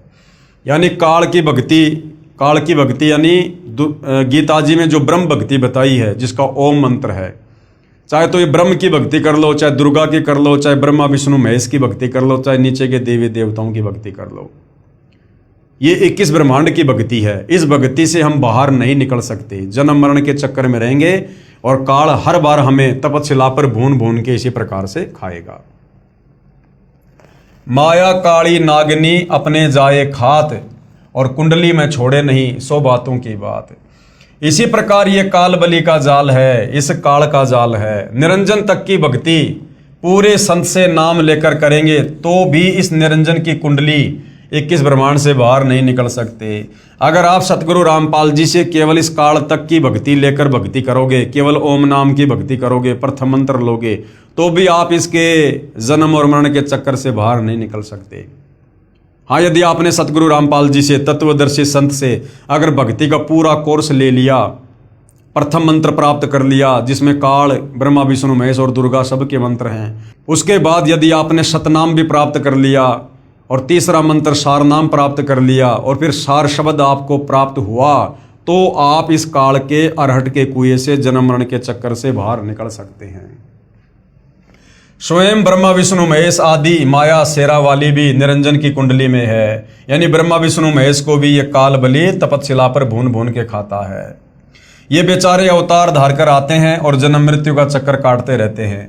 इसलिए विचार करें, सोहम जाप जो कि ध्रुव और प्रहलाद व सुखदेव ऋषि ने जपा, वह भी पार नहीं हुए, क्योंकि श्री विष्णु पुराण के प्रथम अंश के अध्याय 12 के श्लोक नंबर 93 में पेज नंबर 51 पर लिखा है कि ध्रुव केवल एक कल्प अर्थात 1000 चतुर्युग तक ही मुक्त है, इसलिए काल लोक में ही रहे तथा ओम नमः भागवते वासुदेवाय मंत्र का जाप करने वाले भगत भी श्री कृष्ण तक की भक्ति कर रहे हैं, वे भी 84 लाख योनियों के चक्कर काटने से नहीं बच सकते। यह परम पूज्य कबीर साहिब जी व आदरणीय गरीबदास साहिब जी महाराज की वाणी प्रत्यक्ष प्रमाण देती है। कहने का मतलब भाई और बहनों, आदरणीय गरीबदास जी महाराज जी ने भी बिल्कुल क्लियर कर दिया है कि भैया जब तक आपको तत्वदर्शी संत नहीं मिलता है, और तत्वदर्शी संत की भूमिका निभाने के लिए कबीर परमात्मा सत्य पुरुष सतलोक से चलकर खुद ही आते हैं, और जब आप तत्वदर्शी संत की शरण में आ जाओगे, उनके बताए अनुसार उनसे उपदेश प्राप्त करके मर्यादा में रहकर आजीवन भक्ति करोगे, तब कहीं जाकर आप इस काल के 21 ब्रह्मांड से, इस जेल से निकलकर अमरधाम सचखंड सतलोक में जा सकते हो। और जब तक आप सतलोक में नहीं जाओगे, क्योंकि बाकी जितने भी संत महात्मा आचार्य शंकराचार्य किसी भी धर्म के मुल्ला मौलवी पादरी हैं, वो सब के सब शास्त्र विरुद्ध साधना ही करते हैं, काल के जाल में बने रहने वाली साधना ही करते हैं। उनकी भक्ति साधना में आप चाहे कितना जप कर लो, कितने मंत्र जाप कर लो, कितना दान धर्म कर लो, कितने ही भंडारे कर लो, कितना ही कुछ कर लो, आप काल के जाल में ही रहोगे। अनंत कोटि अवतार हैं माया के गोविंद, करता हो अवतरे बहुर पड़े जग फंद। अनंत कोटि अवतार हैं, यानी ब्रह्मा विष्णु महेश के करोड़ों अवतार हो चुके हैं। ये सब माया के गोविंद हैं, यानी माया के अधीन है, इस दुर्गा और काल के अधीन है। और करता हो अवतरे रामकृष्ण रूप में, ये यहाँ पर जो है ये करतार बन के आते हैं, भगवान बन के, और अंत में इनकी दुर्गति होती है बहुर पड़े जमफंद, वापस फिर ये काल के जाल में फंसे रहते हैं। जिस प्रकार त्रेता युग में श्री रामचंद्र जी की अंत में कैसे मृत्यु हुई, वो इतने दुखी हो गए, इतने दुखी हो गए, उनकी पत्नी धरती में समा गई, उनके बच्चे उनके विरोधी हो गए, और अंत में श्री रामचंद्र जी ने सरयू नदी में आत्महत्या करनी पड़ी, जिसको हम समाधि कहते हैं कि जिंदा समाधि ले ली, जल समाधि ले ली। उन्होंने अंत में आत्महत्या करनी पड़ी दुखी होकर। तो ये काल बलि इस प्रकार से इन अवतारों की दुर्गति करता है। द्वापर युग में श्री कृष्ण जी आए, आजीवन लड़ाई झगड़ों में रहे, उनकी आंखों के सामने महाभारत हो गया, उनके रिश्तेदार मर गए, करोड़ों लोग मरे, 56 करोड़ यादव दुर्वासा के श्राप के कारण मर गए, और उसी श्राप के चलते अंत में श्री कृष्ण जी का भी अंत हुआ। बालिया नाम के शिकारी ने उनके पैर में जहरीला तीर मारा, तड़प तड़प कर उनकी मृत्यु हुई। तो ये काल अपने पुत्रों को और अवतारों को भी नहीं बख्शता है। सत्य पुरुष कबीर साहिब जी की भक्ति से ही जीव मुक्त हो सकता है। यानी ये जीव काल के 21 ब्रह्मांड से कैसे मुक्त होगा? सत्य पुरुष कबीर साहिब जी की भक्ति से। सत्य पुरुष कबीर साहिब जी की भक्ति से। और सत्य पुरुष कबीर साहिब जी की भक्ति कौन बताता है? तत्वदर्शी संत। और वर्तमान में वह तत्वदर्शी संत कौन है? सतगुरु रामपाल जी। तो सतगुरु रामपाल जी से उपदेश लेकर भक्ति करने से ही काल से जीव की मुक्ति हो सकती है। 21 ब्रह्मांड से जीव बाहर निकल सकता है। दूसरा कोई विकल्प, कोई तरीका नहीं है। जब तक जीव सतलोक में वापस नहीं चला जाएगा, तब तक काल लोक में इसी तरह कर्म करेगा और की हुई नाम व दान धर्म की कमाई स्वर्ग रूपी होटलों में समाप्त करके वापस कर्म आधार से 84 लाख प्रकार के प्राणियों के शरीर में कष्ट उठाने वाले काल लोक में चक्कर काटता रहेगा। माया यानी दुर्गा से उत्पन्न होकर करोड़ों गोविंद यानी ब्रह्मा विष्णु शिव मर चुके हैं। भगवान का अवतार बनकर आए थे, फिर कर्म बंधन में बंध कर कर्मों को भोग कर 84 लाख योनियों में चले गए। जैसे भगवान विष्णु जी को नारद का श्राप लगा, वे श्री रामचंद्र रूप में अयोध्या में आए, फिर श्री राम रूप में बाली का वध किया था। उस कर्म का दंड भोगने के लिए श्री कृष्ण जी का जन्म हुआ। फिर बाली वाली आत्मा शिकारी बना तथा अपना प्रतिशोध लिया। श्री कृष्ण जी के पैर में जहर लगा हुआ यानी विषाक्त तीर मारकर वध किया। महाराज गरीबदास जी अपनी वाणी में कहते हैं, ब्रह्मा विष्णु महेश्वर माया और धर्मराय कहिए, इन पांचों मिल परपंच बनाया वाणी हमरी लइए। इन पांचों मिल जीव अटकाए, जुगन जुगन हम आन छुटाए, बंदी छोड़ हमारा नामम, अजर अमर है अस्तर ठामम। पीर पैगंबर कुतुब ओलिया, सुर नर मुनि जन ज्ञानी, और येता को तो रा ना पाया, जम के बंधे प्राणी। ये जितने भी पीर पैगंबर हैं, मुसलमान धर्म में रसूल हैं, ये कुतुब ओलिया हैं, और ये सुर यानी देवता, और जितने भी साधु संत महात्मा हैं, कहते हैं इनको तो अभी तक काल के बंधन से बाहर निकलने का रास्ता नहीं मिला है। ये सब काल की डोरी से बंधे हुए हैं। धर्मराय की धूमा धामी, जम पर जंग चलाऊं, जोरा को तो जान न दूंगा, बांध अदल घर लाऊं। यानी जो तत्वदर्शी संत के शरण में आ जाएगा, फिर उसके ऊपर काल का किसी प्रकार से कोई अधिकार नहीं होगा। काल अकाल दोहूं को मोशूं, महाकाल सिर मुंडूं, मैं तो तकत हजूरी हुक्मी, चोर खोज को ढूंढूं। मुल्ला माया मग में बैठी, हंसा चुन चुन खाई, ज्योति स्वरूपी भया निरंजन मैं ही करता भाई। 87 दीप मुनीश्वर बंधे मुल्ला डोरी, एत्या में जमका तलवाना, चलिए पुरुष किशोरी। मुल्ला का तो माथा दागूं, सत की मोहर करूंगा, पुरुष दीप को हंस चलाऊं, दरा न रोकन दूंगा। हम तो बंदी छोड़ कहावा, धर्म राय है चकवे, शतलोक की सकल सुनावा, वाणी हमरी अखवे। 9 लख पट्टन ऊपर खेलूं, शाहदरे को रोकूं, 12 कोटि कटक सब काटूं, हंस पटाऊं मोखूं। 14 भुवन गमन है मेरा, जलथल में सरबंगी, खालिक खलक खलक में खालिक, अविगत अचल अभंगी। अगर अलील चक्कर है मेरा, जित से हम चल आए, पांचों पर परवाना मेरा, बंदी छुटावन धाये। जहां ओकार निरंजन नाही, ब्रह्मा विष्णु वेद नहीं जाए, जहां करता नहीं काल भगवाना, काया माया पिंड ना प्राणा। 5 तत्व तीनों गुण नाही, ये सतलोक के बारे में बताया जा रहा है। और जोरा काल दीप नहीं जाही, अमर करूं सतलोक पठाऊं, ताते बंदी छोड़ कहाऊं। इसका हिंदी अनुवाद गुरुदेव भगवान ने यहां पर किया है।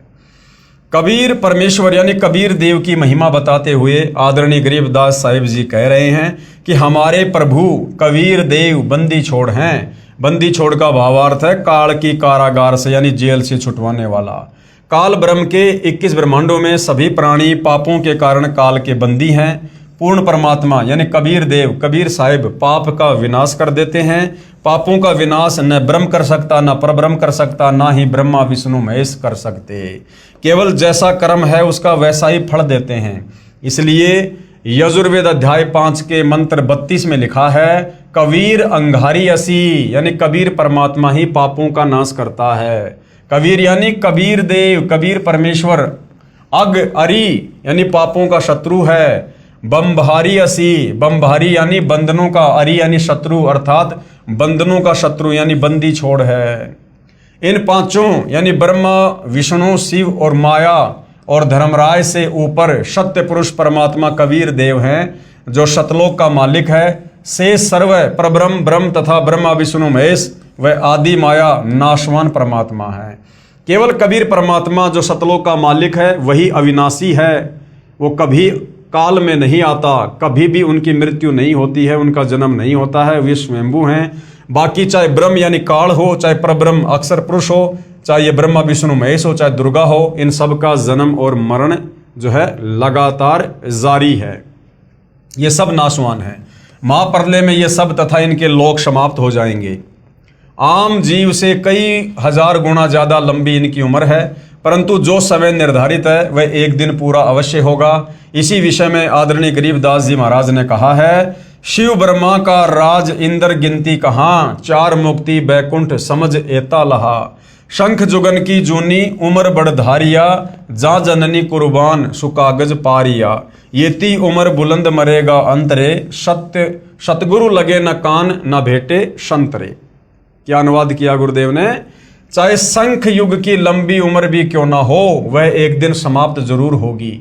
यदि सत्य पुरुष परमात्मा यानी कबीर देव कबीर साहिब के नुमाइंदे पूर्ण संत गुरु जो 3 नाम का मंत्र जिसमें एक ओम दूसरा तत् तीसरा सत्य जो सांकेतिक है जो नाम देता है तथा उसे पूर्ण संत द्वारा नामदान करने का आदेश है, उसे उपदेश लेकर नाम की कमाई करेंगे तो हम सतलोक के अधिकारी हंस हो सकते हैं। अब भाई और बहनों, कबीर परमेश्वर अपना कोई भी नुमाइंदा यहाँ नहीं भेजता है। कबीर परमेश्वर अपने आप को छुपाते हुए अपने आप को ही कबीर जी का दास बताकर नुमाइंदा बताकर आप और हमें यहाँ पर तत्व ज्ञान समझाते हैं, सतगुरु की भूमिका करते हैं। सत्य साधना बिना बहुत लंबी उम्र कोई काम नहीं आएगी, क्योंकि निरंजन लोक में दुख ही दुख है। यानी काल के लोक में चाहे लाखों साल की उम्र प्राप्त कर लो, यहाँ पर दुखों के सिवा कुछ भी नहीं है। कबीर जीवन तो थोड़ा ही भला, जय सत सुमरण होए, लाख बरस का जीवना लेखे धरे न कोई। यदि सत्य साधना की जाए तो कम उम्र ही अच्छी है। यदि सत्य साधना सत्य पुरुष की नहीं है तथा काल ब्रह्म की व देवताओं व देवियों की पूजा करके व प्राणायाम आदि करके लंबी आयु जीने वालों का कोई लेखा यानी मोक्ष मार्ग में नहीं किया जाएगा। इतनी लंबी आयु जितनी शंकर जी की है मिल जाए तो भी एक दिन मृत्यु अवश्य होगी, और करोड़ों बार हो चुकी है, अरबों बार हो चुकी है। ब्रह्मा विष्णु महेश की जो इतनी लंबी उम्र है ये भी अरबों करोड़ों खरबों बार मर चुके हैं। आम जीव की तो गिनती नहीं है। भक्ति गलत है, इसलिए जन्म तथा मृत्यु का चक्कर बना रहेगा। ऐसी उम्र का क्या औचित्य। कबीर साहिब अपनी यानी पूर्ण ब्रह्म की जानकारी स्वयं ही बताते हैं कि इन परमात्माओं से ऊपर यानी ब्रह्मा विष्णु महेश से ऊपर, दुर्गा से ऊपर, ब्रह्म से ऊपर, परब्रह्म से ऊपर असंख्य भुजा का परमात्मा सत्य पुरुष है जो सतलोक सचखंड सतधाम में रहता है तथा उसके अंतर्गत सर्वलोक यानी इस ब्रह्म काल के 21 ब्रह्मांड व ब्रह्मा विष्णु शिव आदि के लोक तथा परब्रह्म यानी अक्षर पुरुष के 7 संग ब्रह्मांड व अन्य सभी ब्रह्मांड आते हैं, और वहां पर शतनाम शारनाम के जाप द्वारा जाया जाएगा जो पूरे गुरु से प्राप्त होता है। और पूरा गुरु वर्तमान में धरती पर केवल सतगुरु रामपाल जी है। सचखंड यानी सतलोक में जो आत्मा चली जाती है उसका पुनर्जन्म नहीं होता, यानी वो आत्मा फिर वापस काल के लोक में नहीं आती है, और ना सतलोक में कभी वो मृत्यु में आती है। केवल एक बार जन्म होता है, उसके बाद फिर मृत्यु कभी नहीं होती है। सत्य पुरुष यानी पूर्ण ब्रह्म कबीर साहिब कबीर देव ही अन्य लोकों में स्वयं ही भिन्न भिन्न नामों से विराजमान है। जैसे अलख लोक में अलख पुरुष, अगम लोक में अगम पुरुष और अकय लोक में अनामी पुरुष रूप में विराजमान हैं। ये तो उपमात्मक नाम है, परंतु वास्तविक नाम उस पूर्ण पुरुष का कबीर देव, भाषा भिन्न होकर कबीर साहिब है। अब भाइयों और बहनों, सिख धर्म के प्रवर्तक आदरणीय नानक जी की वाणी में भी सृष्टि रचना का संकेत है, प्रमाण है। आदरणीय नानक जी की वाणी में सृष्टि रचना का प्रमाण। हम यहाँ पर नानक जी के नाम के आगे साहिब शब्द का यूज नहीं कर सकते, क्योंकि वर्तमान में भाइयों और बहनों कलयुग की बिचली पीढ़ी है, मोक्ष का प्राइम टाइम है। हालांकि नानक जी की भूमिका कबीर परमात्मा ने की थी, लेकिन हम वर्तमान में चूंकि कलयुग की बिचली पीढ़ी में हमने सतगुरु रामपाल जी को सतगुरु धारण कर लिया है, और हमारे लिए हमारे सतगुरु से बढ़कर फिर और कोई साहिब नहीं है। यदि हमने किसी और में साहिब देखा, किसी और को साहिब माना, तो फिर हम पतिव्रता पद से नीचे गिर जाते हैं। आदरणीय नानक जी की वाणी में सृष्टि रचना का संकेत। श्री नानक जी की अमृतवाणी महिला वन राग बिलावलू अंश 1 गुरु ग्रंथ साहिब पेज नंबर 839। आपे सचू किया कर जोड़ी, अंडज फोड़ी जोड़ी बिछोड़, धरती आकाश किए बैसन कहूँ थाऊं, राती दिन तू किए भऊ भाऊ। ये पंजाबी है जो हिंदी में लिखी हुई है। जिन किए करी वेखण हारा, तृतीया यानी तीनों, ब्रह्मा विष्णु महेशा, देवी देव उपाय वैशा, पौन पानी अग्नि विसराऊं, ताही निरंजन साचो नाऊं, तिसु मही मनवा रहिया लिव लाई, पर्णवती नानकू काड़ू न खाई। उपरोक्त अमृतवाणी का भावार्थ है कि सच्चे परमात्मा सत्य पुरुष ने स्वयं ही अपने हाथों से सर्व सृष्टि की रचना की, यानी अपने वचन से, अपने शब्द से। उसी ने अंडा बनाया, फिर फोड़ा तथा उसमें से ज्योति निरंजन निकला। यानी सिख धर्म के प्रवर्तक नानक जी की वाणी में भी, गुरु ग्रंथ साहिब में भी सृष्टि रचना का प्रमाण है कि ज्योति निरंजन यानी काल की उत्पत्ति सतलोक में कैसे हुई। कबीर परमात्मा ने वो अंडा बनाया, उसमें आत्मा प्रवेश करी, अक्षर पुरुष को जगाने के लिए जल में अंडा छोड़ा, अंडा 2 भाग हुआ, उसमें से जो आत्मा निकली, नानक जी कह रहे हैं वो कौन था? वो ज्योति निरंजन था, वो काल था। उसी पूर्ण परमात्मा ने सर्व प्राणियों के रहने के लिए धरती, आकाश, पवन, पानी आदि 5 तत्व रचे। अपने द्वारा रची सृष्टि का स्वयं ही साक्षी है, दूसरा कोई सही जानकारी नहीं दे सकता। यानी कबीर परमात्मा अपने द्वारा रची गई सृष्टि का खुद ही साक्षी है, क्योंकि सर्वप्रथम परमात्मा अकेले ही थे और वे स्वयं ही यहाँ इस पृथ्वी लोक पर आकर सृष्टि रचना की यथार्थ जानकारी देते हैं। तो तत्वदर्शी संत के रूप में खुद कबीर परमात्मा ही धरती पर आते हैं। फिर अंडे के फूटने से निकले निरंजन के बाद तीनों श्री ब्रह्मा जी, श्री विष्णु जी तथा श्री शिव जी की उत्पत्ति हुई, तथा अन्य देवी देवता उत्पन्न हुए, तथा अनगणित जीवों की उत्पत्ति हुई। उसके बाद अन्य देवों के जीवन चरित्र तथा अन्य ऋषियों के अनुभव के 6 शास्त्र तथा 18 पुराण बन गए। पूर्ण परमात्मा के सच्चे नाम यानी सतनाम की साधना अनन्य मन से करने से तथा गुरु मर्यादा में रहने वाले को श्री नानक जी कह रहे हैं कि काल नहीं खाता, यानी उसका मोक्ष हो जाता है। राग मारू अंश अमृतवाणी महिला 1 गुरु ग्रंथ साहिब पेज नंबर 1037।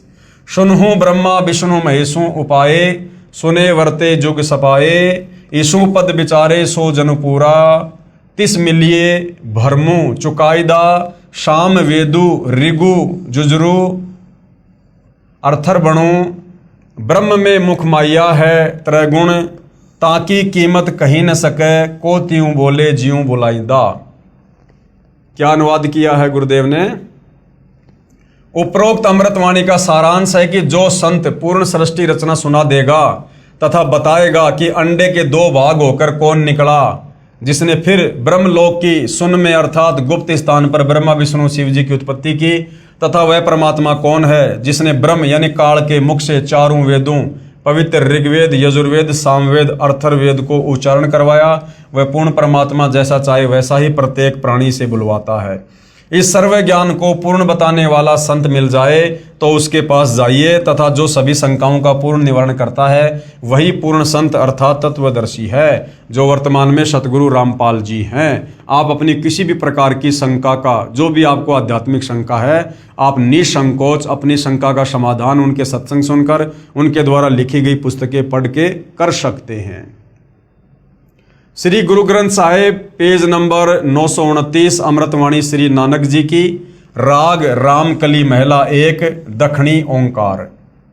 ओंकारी ब्रह्मा उत्पत्ति, ओंकारू किया जिनिचित, ओंकारी शैल जुग भये, ओंकारी वेद निर्मय, ओंकारी शब्दी उदरे, ओंकारी गुरु मुखितरे, ओनम अक्षर सुनहु विचारू, ओनम अखरू त्रिभुवन सारू। क्या अनुवाद किया है गुरुदेव ने? उपरोक्त अमृतवाणी में श्री नानक जी कह रहे हैं कि ओंकार अर्थात ज्योति निरंजन काल से ब्रह्मा जी की उत्पत्ति हुई। कई युगों मस्ती मारकर ओंकार यानी ब्रह्म ने वेदों की उत्पत्ति की, जो ब्रह्मा जी को प्राप्त हुए। 3 लोक की भक्ति का केवल एक ओम मंत्र ही वास्तव में जाप करने का है। इस ओम शब्द को पूरे संत से उपदेश लेकर अर्थात गुरु धारण करके जाप करने से उद्धार होता है। विशेष श्री नानक जी ने तीनों मंत्रों ओम प्लस तत् सत का स्थान स्थान पर रहस्यात्मक विवरण दिया है। उसको केवल पूर्ण संत तत्वदर्शी संत ही समझ सकता है। यानी सतगुरु रामपाल जी ने ही गुरु ग्रंथ साहिब को देख कर पढ़कर और सिख भाइयों को समझाया है, अन्य भगत समाज को समझाया है कि आदरणीय नानक जी के द्वारा जो वाणियाँ बोली गई हैं, जो आगे चलकर गुरु ग्रंथ साहिब के रूप में लिपिबद्ध की गई हैं, उनमें सृष्टि रचना का ज्यों का त्यों प्रमाण है। उसको केवल पूर्ण संत तत्वदर्शी संत ही समझ सकता है, तथा तीनों मंत्रों के जाप को उपदेशी को समझाया जाता है। Guru Granth Sahib page number 1038। उत्तम सतगुरु पुरुष निराले, शब्दी रते हरि रस मतवाले, रिद्धि बुद्धि सिद्धि ज्ञान गुरु ते पाइये, पूरे भाग मिलाइदा, सतगुरु ते पाए बिचारा, सुन समाधि सचे घर बारा, नानक निर्मल नादू शब्द धुनि, सचू रामे नामी समाइदा। क्या अनुवाद किया गुरुदेव ने? उपरोक्त अमृतवाणी का भावार्थ है कि वास्तविक ज्ञान देने वाले सतगुरु तो निराले ही हैं। वे केवल नाम जाप को जपते हैं, अन्य हठयोग साधना नहीं बताते। यदि आपको धन दौलत पद बुद्धि या भक्ति शक्ति भी चाहिए तो वह भक्ति मार्ग का ज्ञान पूर्ण संत ही पूरा प्रदान करेगा। ऐसा पूर्ण संत बड़े भाग से ही मिलता है। वही पूर्ण संत विवरण बताएगा कि ऊपर शून्य यानी आकाश में अपना वास्तविक घर सतलोक परमेश्वर ने रच रखा है। उसमें एक वास्तविक सार नाम की धुन आवाज हो रही है। उस आनंद में अविनाशी परमेश्वर के सार शब्द से समाया जाता है, अर्थात उस वास्तविक सुखदायी स्थान में वास हो सकता है, अन्य नामों तथा अधूरे गुरुओं से नहीं हो सकता। आंशिक अमृतवाणी महला पहला श्री गुरु ग्रंथ साहिब पेज नंबर 359 और 360। शिव नगरी में आसनी बैसों कल्प त्यागी वादम, सिंडी शब्द सदा धुनि सोहे, अहि निशि पूरे नादम, हरि कीर्ति रहे राशि हमारी, गुरु मुखपंथ अतीतम, सगली ज्योति हमारी समिया, नानक वर्ण अनेकम, कह नानक सुन भरतरी जोगी, पार ब्रह्म लिव एकम। उपरोक्त अमृतवाणी का भावार्थ है कि श्री नानक जी कह रहे हैं कि हे भरतरी योगी जी, आपकी साधना भगवान शिव तक है, उससे आपको शिव नगरी में स्थान मिला है, और शरीर में जो सिंगी शब्द आदि हो रहा है वह इन्हीं कमलों का है, तथा टेलीविजन की तरह प्रत्येक देव के लोक से शरीर में सुनाई दे रहा है। हम तो एक परमात्मा पार ब्रह्म अर्थात सर्व से पार जो पूर्ण परमात्मा है, अन्य किसी और एक परमात्मा में लो यानी अनन्य मन से लगन लगाते हैं। हम ऊपरी दिखावा भस्म लगाना हाथ में डंडा रखना नहीं करते। मैं तो सभी प्राणियों को एक पूर्ण परमात्मा सत्य पुरुष की संतान समझता हूँ। सब उसी शक्ति से चलायमान हैं। हमारी मुद्रा तो सच्चा नाम जाप गुरु से प्राप्त करके करना है, तथा क्षमा करना हमारा बाणा यानी वेशभूषा है। मैं तो पूर्ण परमात्मा का उपासक हूँ, तथा पूर्ण सतगुरु का भक्ति मार्ग इससे भिन्न है। अमृतवाणी राग आशा महला 1 श्री गुरु ग्रंथ साहिब पेज नंबर 420। आशा महला जिन नामू विसारिया दूजे भरमी बुलाई, मूलो छोड़ी डाली लगे, किया पावही छाई, साहिबू मेरा एक है अवरू नहीं भाई, कृपया ते सुख पाइया, साचे परथाई गुरु की सेवा सो करे, जिसु आप ही कराए, नानक सिरु दे छूटिए, दरगह पति पाए। उपरोक्त वाणी का भावार्थ है कि श्री नानक जी कह रहे हैं कि जो पूर्ण परमात्मा का वास्तविक नाम भूलकर अन्य भगवान के नामों के जाप में भ्रम रहे हैं, वे तो ऐसा कर रहे हैं कि मूल यानी पूर्ण परमात्मा को छोड़कर डालियों, तीनों गुण रूप रजगुण ब्रह्मा, सतगुण विष्णु, तमगुण शिव जी की सच्चाई यानी पूजा कर रहे हैं। उस साधना से कोई सुख नहीं हो सकता, अर्थात पौधा सूख जाएगा तो छाया में नहीं बैठ पाओगे। भावार्थ है कि शास्त्र विधि रहित साधना करने से व्यर्थ प्रयत्न है, कोई लाभ नहीं। इसी का प्रमाण पवित्र गीता अध्याय 16 श्लोक 23-24 में भी है। उस पूर्ण परमात्मा को प्राप्त करने के लिए मनमुखी यानी मनमानी साधना त्याग कर पूर्ण गुरुदेव को समर्पण करने से तथा सच्चे नाम के जाप से ही मोक्ष संभव है, नहीं तो मृत्यु के उपरांत नरक जाएगा। यानी जितने भी धर्मशास्त्र हैं, जितने भी महापुरुष हैं, सब केवल एक ही भाषा बोल रहे हैं कि भैया इस काल ज्योति निरंजन की भक्ति तक आप चाहे कितना ही जोर लगा लो, कितना ही कुछ कर लो, काल ब्रह्म से नीचे दुर्गा है, फिर ब्रह्मा विष्णु महेश है, फिर देवी देवता हैं, फिर नीचे ये धर्मगुरु ने पाखंड पूजा शुरू करी रखी है। आप चाहे 21 ब्रह्मांड के अंतर्गत, काल के अंतर्गत कितनी साधना कर लो, आपका मोक्ष नहीं हो सकता, आप जन्म मरण से छुटकारा प्राप्त नहीं कर सकते।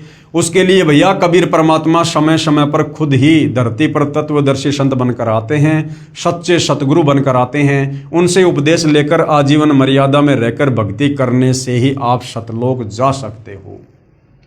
श्री गुरु ग्रंथ साहिब पेज नंबर 843 844 बिलावलू महला। मैं मन चाहूँ घना साची बिगासी राम, मोही प्रेम प्रिय प्रभु अविनाशी राम। अविगतो हरि नाथु नाथ है, तिसे भावे सोथिए, कृपालु सदा दयालु, दाता जिया अंदर तू जिए। मैं आधारूं तेरा, तू खसमू मेरा, मैं ताणू तकिया तेरो। साची सूचा सदा नानक, गुरुस बदी झगरू निबेरो। उपरोक्त अमृतवाणी में श्री नानक साहिब जी कह रहे हैं कि अविनाशी पूर्ण परमात्मा नाथों का भी नाथ है, यानी भगवानों का भी भगवान है। कौन? कबीर भगवान, अर्थात देवताओं का भी देव है। सर्व प्रभुओं श्री ब्रह्मा जी, श्री विष्णु जी, श्री शिव जी तथा ब्रह्म व परब्रह्म पर भी नाथ है, यानी परमात्मा है, अर्थात स्वामी है। मैं तो सच्चे नाम को हृदय में समा चुका हूँ। हे परमात्मा, सभी प्राणियों का जीवन आधार भी आप ही हो। मैं आपके आश्रित हूँ, आप मेरे मालिक हो। आपने ही गुरु रूप में आकर सत भक्ति का निर्णायक ज्ञान देकर सर्व झगड़ा निपटा दिया, अर्थात सर्व शंका का समाधान कर दिया। श्री गुरु ग्रंथ साहिब पेज नंबर 721 राग तिलंग महला।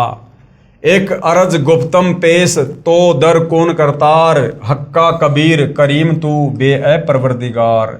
कबीर परमेश्वर का नाम तक लिखा हुआ है गुरु ग्रंथ साहिब में। नानक बुगोयद जंतूरा तेरे चाकरा पखाक। उपरोक्त अमृतवाणी में स्पष्ट कर दिया है कि हे हक्का कबीर यानी सत्य कबीर, आप सत्य कबीर और कौन करतार यानी शब्द शक्ति से रचना करने वाले शब्द स्वरूपी प्रभु, अर्थात सर्व सृष्टि के रचनहार हो। आप ही बेऐब यानी निर्विकार परवरदिगार, सर्व के पालन करता दयालु प्रभु हो। मैं आपके दासों का भी दास हूँ। कौन कह रहे हैं? नानक जी। किसको कह रहे हैं? अपने गुरु कबीर जी को, जो उनको बेई नदी पर आकर मिले थे, सचखंड दिखाया था। आगे श्री गुरु ग्रंथ साहिब पेज नंबर 24 राग सिरी महला। तेरा एक नाम तारे संसार, मैं एह आस एहो आधार। नानक नीच कह विचार, धानक रूप रहा करतार।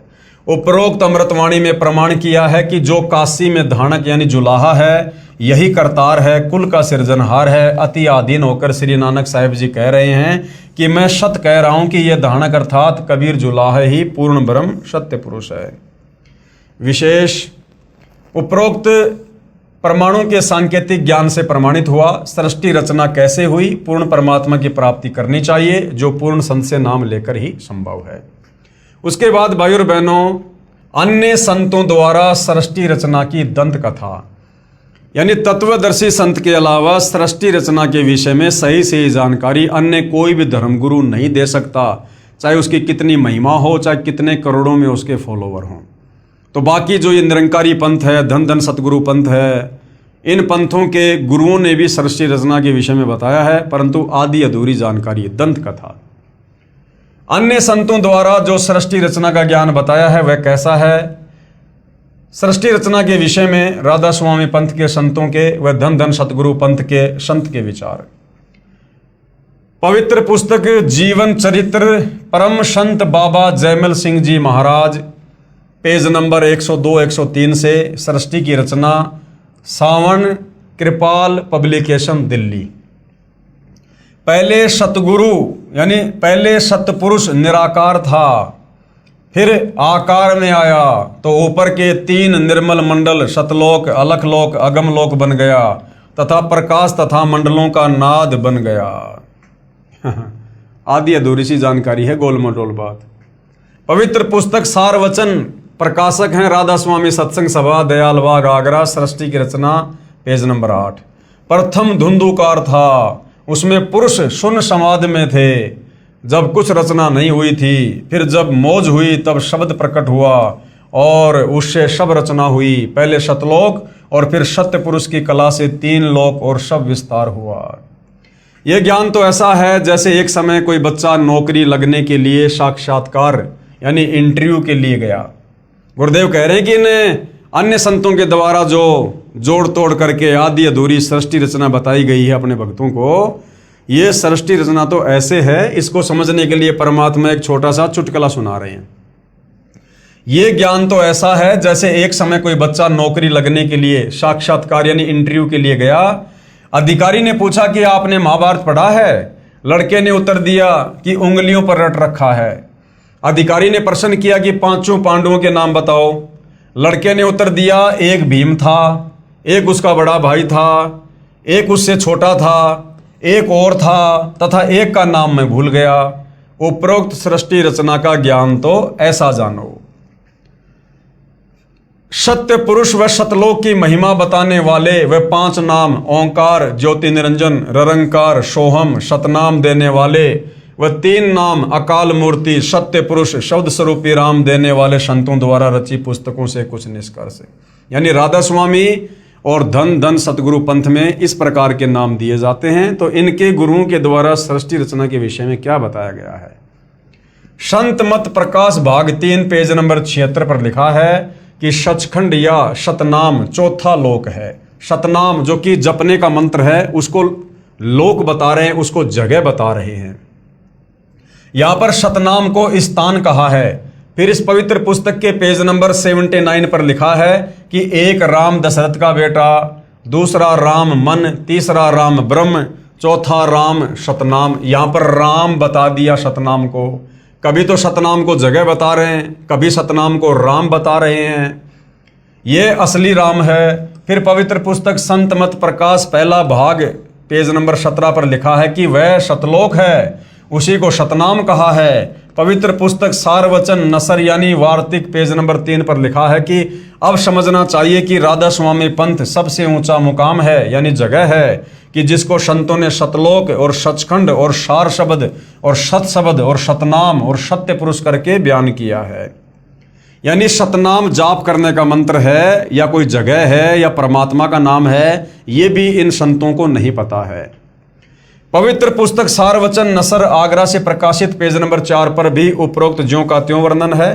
पवित्र पुस्तक सचखंड की सड़क पेज नंबर 226 संतों का देश सचखंड या सतलोक है, उसी को सतनाम सतशब्द सार शब्द कहा जाता है। विशेष उपरोक्त व्याख्या ऐसी लगी जैसे किसी ने जीवन में न तो शहर देखा है, ना कार देखी है और ना पेट्रोल देखा है और ना ड्राइवर का ज्ञान हो कि ड्राइवर किसे कहते हैं, और वह व्यक्ति अन्य साथियों से कहे कि मैं शहर में जाता हूँ, कार में बैठकर आनंद मनाता हूँ। फिर साथियों ने पूछा कि भाई कार कैसी है, पेट्रोल कैसा है और ड्राइवर कैसा है, शहर कैसा है? उस गुरु ने उत्तर दिया कि शहर कहो चाहे कार कहो एक ही बात है। शहर भी कार ही है, पेट्रोल भी कार कोई कहते हैं, ड्राइवर भी कार कोई कहते हैं, सड़क भी कार कोई कहते हैं। अर्थात ये राधा स्वामी पंथ वाले धन धन सतगुरु पंथ वाले गुरु ये सतनाम की व्याख्या करते हैं कि सतलोक भी सतनाम है, सत्य पुरुष भी सतनाम है, सचखंड भी सतनाम है। मतलब इनको सृष्टि रचना के विषय में 1% भी ज्ञान नहीं है कि सृष्टि रचना वास्तव में है क्या। केवल जोड़ तोड़ करके कबीर परमेश्वर की वाणियों को ना समझकर कहीं का ईंट कहीं का रोड़ा उठाकर इन्होंने इस प्रकार की सृष्टि रचना बनाई हुई है। आओ विचार करें। सत्य पुरुष तो पूर्ण परमात्मा है। सत्य पुरुष कौन है? पूर्ण परमात्मा। कौन? कबीर साहिब। और सतनाम क्या है? सतनाम वह दो मंत्र का नाम है, जिसमें एक मंत्र ओम है और दूसरा है तत्, जो सांकेतिक है। तथा इसके बाद सारनाम भगत को पूर्ण गुरु द्वारा दिया जाता है। ये सतनाम तथा सारनाम दोनों सुमरण करने के नाम हैं। सतलोक वह स्थान है जहां सत्य पुरुष रहता है। पुण्य आत्माएं स्वयं निर्णय करें तथा सत्य असत्य का। तो भाइयों और बहनों, इस पवित्र पुस्तक ज्ञान गंगा के ऊपर जो सृष्टि रचना को समझाने के लिए वीडियो बन रहे हैं, तो सृष्टि रचना यहाँ पर समाप्त हो जाती है। हमें पूज्य गुरुदेव भगवान परमेश्वर रामपाल जी ने इस पवित्र पुस्तक ज्ञान गंगा में सृष्टि रचना का कंप्लीट ज्ञान दे दिया है कि भैया कबीर परमात्मा कौन थे, ऊपर के चार लोक परमात्मा ने कैसे रचे, किस प्रकार से रचे, फिर परमेश्वर ने किस प्रकार से नीचे की सृष्टि की रचना की, और किस प्रकार से ये काल ब्रह्म, दुर्गा और ब्रह्मा विष्णु महेश के साथ मिलकर, और किस प्रकार से ये जीवों की उत्पत्ति कर रहे हैं। और हम जीवों की उत्पत्ति क्यों करते हैं? इस काल के भोजन के लिए करते हैं। हम यहाँ पर अपने कर्म का दंड भोग रहे हैं, जो गलती हमने सतलोक में की थी। और जब तक हम वापस सतलोक पहुंचाने वाली भक्ति नहीं करेंगे, और सतलोक पहुंचाने वाली भक्ति खुद सतलोक से चलकर कबीर परमात्मा तत्वदर्शी संत के रूप में खुद ही धरती पर प्रकट होकर समझाते हैं। और जब तक हम तत्वदर्शी संत के सत्संग नहीं सुनेंगे, उनकी शरण में नहीं आएंगे और मर्यादा में रहकर भक्ति नहीं करेंगे, हम इस काल बलि की जेल से, जन्म मरण के चक्कर से, लख 84 योनियों के कष्ट से बाहर नहीं निकल सकते। तो भाइयों और बहनों, आगे के ज्ञान को समझने के लिए, अध्यात्म को समझने के लिए, किसी भी धर्म के धर्म ग्रंथ को समझने के लिए, गीता, वेद, कुरान, पुराण, बाइबल को समझने के लिए हमने सृष्टि रचना का ज्ञान होना अति आवश्यक है, ताकि हम आगे के ज्ञान को बखूबी सरलता से समझ सकें। तो भाइयों और बहनों, सृष्टि रचना पूज्य गुरुदेव भगवान ने जो बताई है, जो लिखी है, वो सर्व धर्मों के सर्व धर्मशास्त्रों से प्रमाणित है। अब आगे ज्ञान गंगा पुस्तक में जो ज्ञान है, उसको जब हम सुनेंगे, देखेंगे, पढ़ेंगे, समझेंगे, तो हमारे मन में किसी प्रकार की कोई भी शंका उत्पन्न नहीं होनी चाहिए। इसलिए गुरुदेव ने पहले सृष्टि रचना हमें पूरी समझाई है। तो भाइयों और बहनों, आज के वीडियो में केवल इतना ही, और प्रार्थना करूंगा यदि आपको सतगुरुदेव जी का ज्ञान धीरे धीरे समझ में आ रहा है, तो आप जी YouTube पर गुरुदेव के सत्संग सुनिएगा और अतिशीघ्र उनसे नाम उपदेश लेकर अपनी आत्मा के कल्याण की दिशा में आगे बढ़िएगा। तो आज की वीडियो में भाइयों और बहनों केवल इतना ही। कल रात्रि 8:30 बजे हम फिर आगे बढ़ेंगे। तब तक पूज्य गुरुदेव भगवान हम सबको आज्ञा दे, सद्बुद्धि दे, हमारा मार्गदर्शन करे, हमें भ्रमने भटकने से बचाए। बंदी छोड़ सतगुरु रामपाल जी परमेश्वर जी की जय हो।